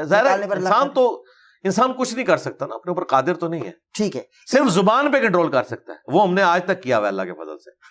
رات دل کا معاملہ تو ہم کہتے ہیں, لوگ ہم سے پوچھتے ہیں کہ کیا آپ حضرت معاویہ سے محبت کرتے ہیں, ہم کہتے ہیں بالکل. جتنی مولا علی حضرت معاویہ سے محبت کرتے تھے نا اتنی ہم بھی حضرت معاویہ سے محبت کرتے ہیں. بہترین جملہ دیکھیں, یہ چھکا ہم سے پہلے یہ کسی کے دماغ میں نزول نہیں ہوا تھا. میں نے کئی ایک سوالات ان کو قیامت تک کے لیے دفن کر دیا ہے, اور یہ یقین کریں یہ اہل بیت سے میری محبت ہے کہ اللہ کی غیبی مدد میرے ساتھ آتی ہے. یہ جملے میں نے سوچ کے نہیں بولے, اسی وقت دماغ میں کوئی بات آ گئی اور فی البدی میری زبان سے نکل گیا. بہترین جملہ جی, سالم الدین کے پاس جا کر میں نے یہ جملہ آپ کا کوٹ کیا, انہوں نے کہا کہ یہ کیا بات ہوئی, اس سے بڑی کو بات نہیں ہو سکتی. یہ کیا بات ہوئی کہ ہم حضرت معاویہ سے اتنی محبت کرتے ہیں جو حضرت علی کرتے ہیں. کیوں کہ علی سے محبت نہیں رکھے گا مگر مومن, علی سے بغض نہیں رکھے گا مگر منافق. حضرت علی کے پیچھے تو قرآن و سنت کھڑے ہوئے ہیں, ہم تو بھائی حضرت علی والا عقیدہ رکھتے ہیں. سبحان اللہ. اور حضرت علی کا وہ عقیدہ ہے جو نبی اسلام والا ہے. سبحان اللہ. ہاں جی, یہ مسلم میں حدیث ہے. حضرت علی جب 100 اونٹ لے گیا ہے نا یمن سے حجۃ الوداع کے موقع پر, تو حضرت علی سے نبی اسلام نے پوچھا بھائی تو نے کیا نیت کی تھی, حج قران کی ہے تمتع کی؟ انہوں نے کہا میں نے کوئی نیت نہیں کی تھی, میں نے کہا تھا جو میرے نبی کی نیت وہی میری نیت. سبحان اللہ. پھر کہا اب تم نے جو ہے نا احرام نہیں کھولنا. حضرت علی کا تو اوڑھنا بچھونا یہ تھا کہ جو حضور کا عقیدہ, اور ہمارا عقیدہ یہ ہے کہ جو علی کا عقیدہ وہ ہمارا عقیدہ. سبحان اللہ. امام محمد مہدی جب آئیں گے ان کے ہاتھ میں علم ہوگا, علم کا رنگ کیا ہوگا؟ کالا, سیاہ ہوگا. جو اہل بیت میں سے امام محمد مہدی علیہ السلام کو سپورٹ کرنے کے لیے خراسان سے جھنڈے نکلیں گے, وہ کالے سیاہ جھنڈے ہیں. مسند احمد میں حاکم میں روایت. تو اگر شیعہ اپنی چھتوں پہ اگر اسی نسبت سے سیاہ علم بلند کر لیں تو برائی تو نہیں؟ نہیں, اس نسبت سے تو کیا نہیں کیا ہوا. دوسری بات یہ کہ شیعہ کا جھنڈا تو ریڈ ہوتا تھا, کالا تو اب بنایا ہے انہوں نے, پہلے تو ریڈ ہوتا تھا. مگر آپ پرانے ابھی بھی امام حسین علیہ السلام کے گنبد کے اوپر ریڈ کلر کا جھنڈا, ہاں تو وہ ریڈ جھنڈا چل رہا تھا. یہ تو سیاہ جھنڈے نے تو شیعہ کی جدوجہد کو نقصان ہی پہنچایا. مگر علی بھائی ایک سوال کہ یہ غم کی طرف چلے گئے بجائے جدوجہد کرنے کے. جی ہاں, بہرحال پھر بھی سنیوں سے زیادہ دلیر ہے جدوجہد میں, دلیر ہیں بالکل دلیر, لیکن نسبت سے رکھا جا سکتا ہے ویسے امام محمد مہدی کی نسبت سے سیاہ جھنڈا. جب امام محمد مہدی آئیں گے تو پھر دیکھیں گے. اس طرح کہ ہمیں کوئی قرآن و سنت میں دلیل نہیں ملی کہ آپ نے پہلے جھنڈا لگا کے رکھنا ہے, ورنہ تو مولا علی نے بھی لگا لیا ہوتا کہ مہدی کا انتظار ہو رہا ہے. صحیح ہے. آخری سوال آج کے پوڈ کاسٹ کا علی بھائی آپ کی خدمت میں کر رہا ہوں. اللہ آپ کو سلامت رکھے, حیات خضر عطا فرمائے, بہترین دلائل کے ساتھ بات کرتے, اور میری رات دن آپ کے لیے بہت ساری دعائیں ہوتی, یقین کی ہماری بھی آپ کے لیے بہت ساری دعائیں, کیونکہ جو آپ نے بھیڑوں کے چھتے میں ہاتھ ڈالا ہوا ہے, ہمیں بھی آپ کی سیکیورٹی کی فکر رہتی ہے. آپ سے دعاؤں کی درخواست ہے. اب مجھے یہ بتائیے کہ دعوت کا کام جاری و ساری رہے, مگر آپ نے اپنے بعد کوئی انجینئر تیار کیا ہے جو اس علمی کتابی مسند پر بیٹھے گا؟ اللہ آپ کو سلامت رکھے. لاکھوں کی تعداد میں الحمدللہ ہمارے ہر اسٹوڈنٹ ہی ہے اسی اکیڈمی میں. جی دیکھ لیں, اگر ہمارا ہر اسٹوڈنٹ ایسا نہ ہو تو دنیا کے سارے مولوی بیچارے میرے خلاف جمعہ کیوں پڑھا رہے ہیں؟ کیونکہ ان کے علاقے میں انجینئر موجود ہیں. ادروائز تو انہیں ضرورت ہی نہیں تھی. دیکھیں ایک بندہ وہاں بیٹھے ہوئے نیپال میں, بھوٹان میں, یورپ میں, امریکہ میں, ہر جگہ. آپ, میرا یہ دعویٰ ہے آپ کے کیمرے کی وساطت سے پہلے بھی کہ دنیا کی کوئی مسجد نہیں ہے جہاں اچھا یا برا میرا تعارف موجود نہ ہو. پہنچ گیا ہے نا. اور ہمارے اسٹوڈنٹس آپ کو ہر جگہ نظر آئیں گے، وہ نظر آ رہے ہیں اور وہ ان مولویوں کے گاٹے فٹ ہوئے ہیں، جی ہاں، انہیں بتاتے ہیں کہ دیکھو یہ لکھا ہوا جی ہے، ہاں، تم کہتے ہو ہم قادری ہیں، تو عبد القادر جیلانی تو رفع الیدین سے نماز پڑھتے تھے. تو ہم نے جو امت کو ریفارم کرنا تھا وہ اس پلیٹ فارم سے کر دیا. باقی یہ اللہ کا ڈیسیژن ہے کہ مولانا اسحاق صاحب کے بارے میں یا ڈاکٹر اسرار کے بارے میں مودودی صاحب نے کبھی سوچا بھی نہیں تھا کہ میرے جانشین یہ بنیں گے، کوئی رشتہ نہیں ہے، نہ یہ دونوں ان کی جماعت کے رکن. ڈاکٹر اسرار صاحب تو چھوڑ ہی گئے تھے جماعت، لیکن ان کی قرآن کی خدمت کی لیگیسی کو ڈاکٹر اسرار لے کے چلے، اور خلافت و ملوکیت کی جو خدمت تھی اس کو مولانا اسحاق آگے لے کے چلے.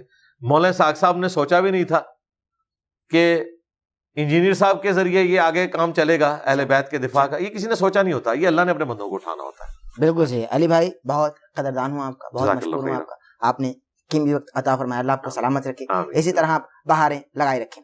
ناظرین کرام، اسی کے ساتھ اپنے میزبان ڈاکٹر احمد نصیر کو اجازت دیجیے. ہمارے چینل کو سبسکرائب کر لیجیے گا، بیل آئیکن کے بٹن کو پریس کرنا ہرگز ہرگز ہرگز نہ بھولے گا، تاکہ آپ ہمارے آنے والے لیٹسٹ اپڈیٹ سے محظوظ ہو سکیں. دیجیے اجازت، اللہ حامی ناصر.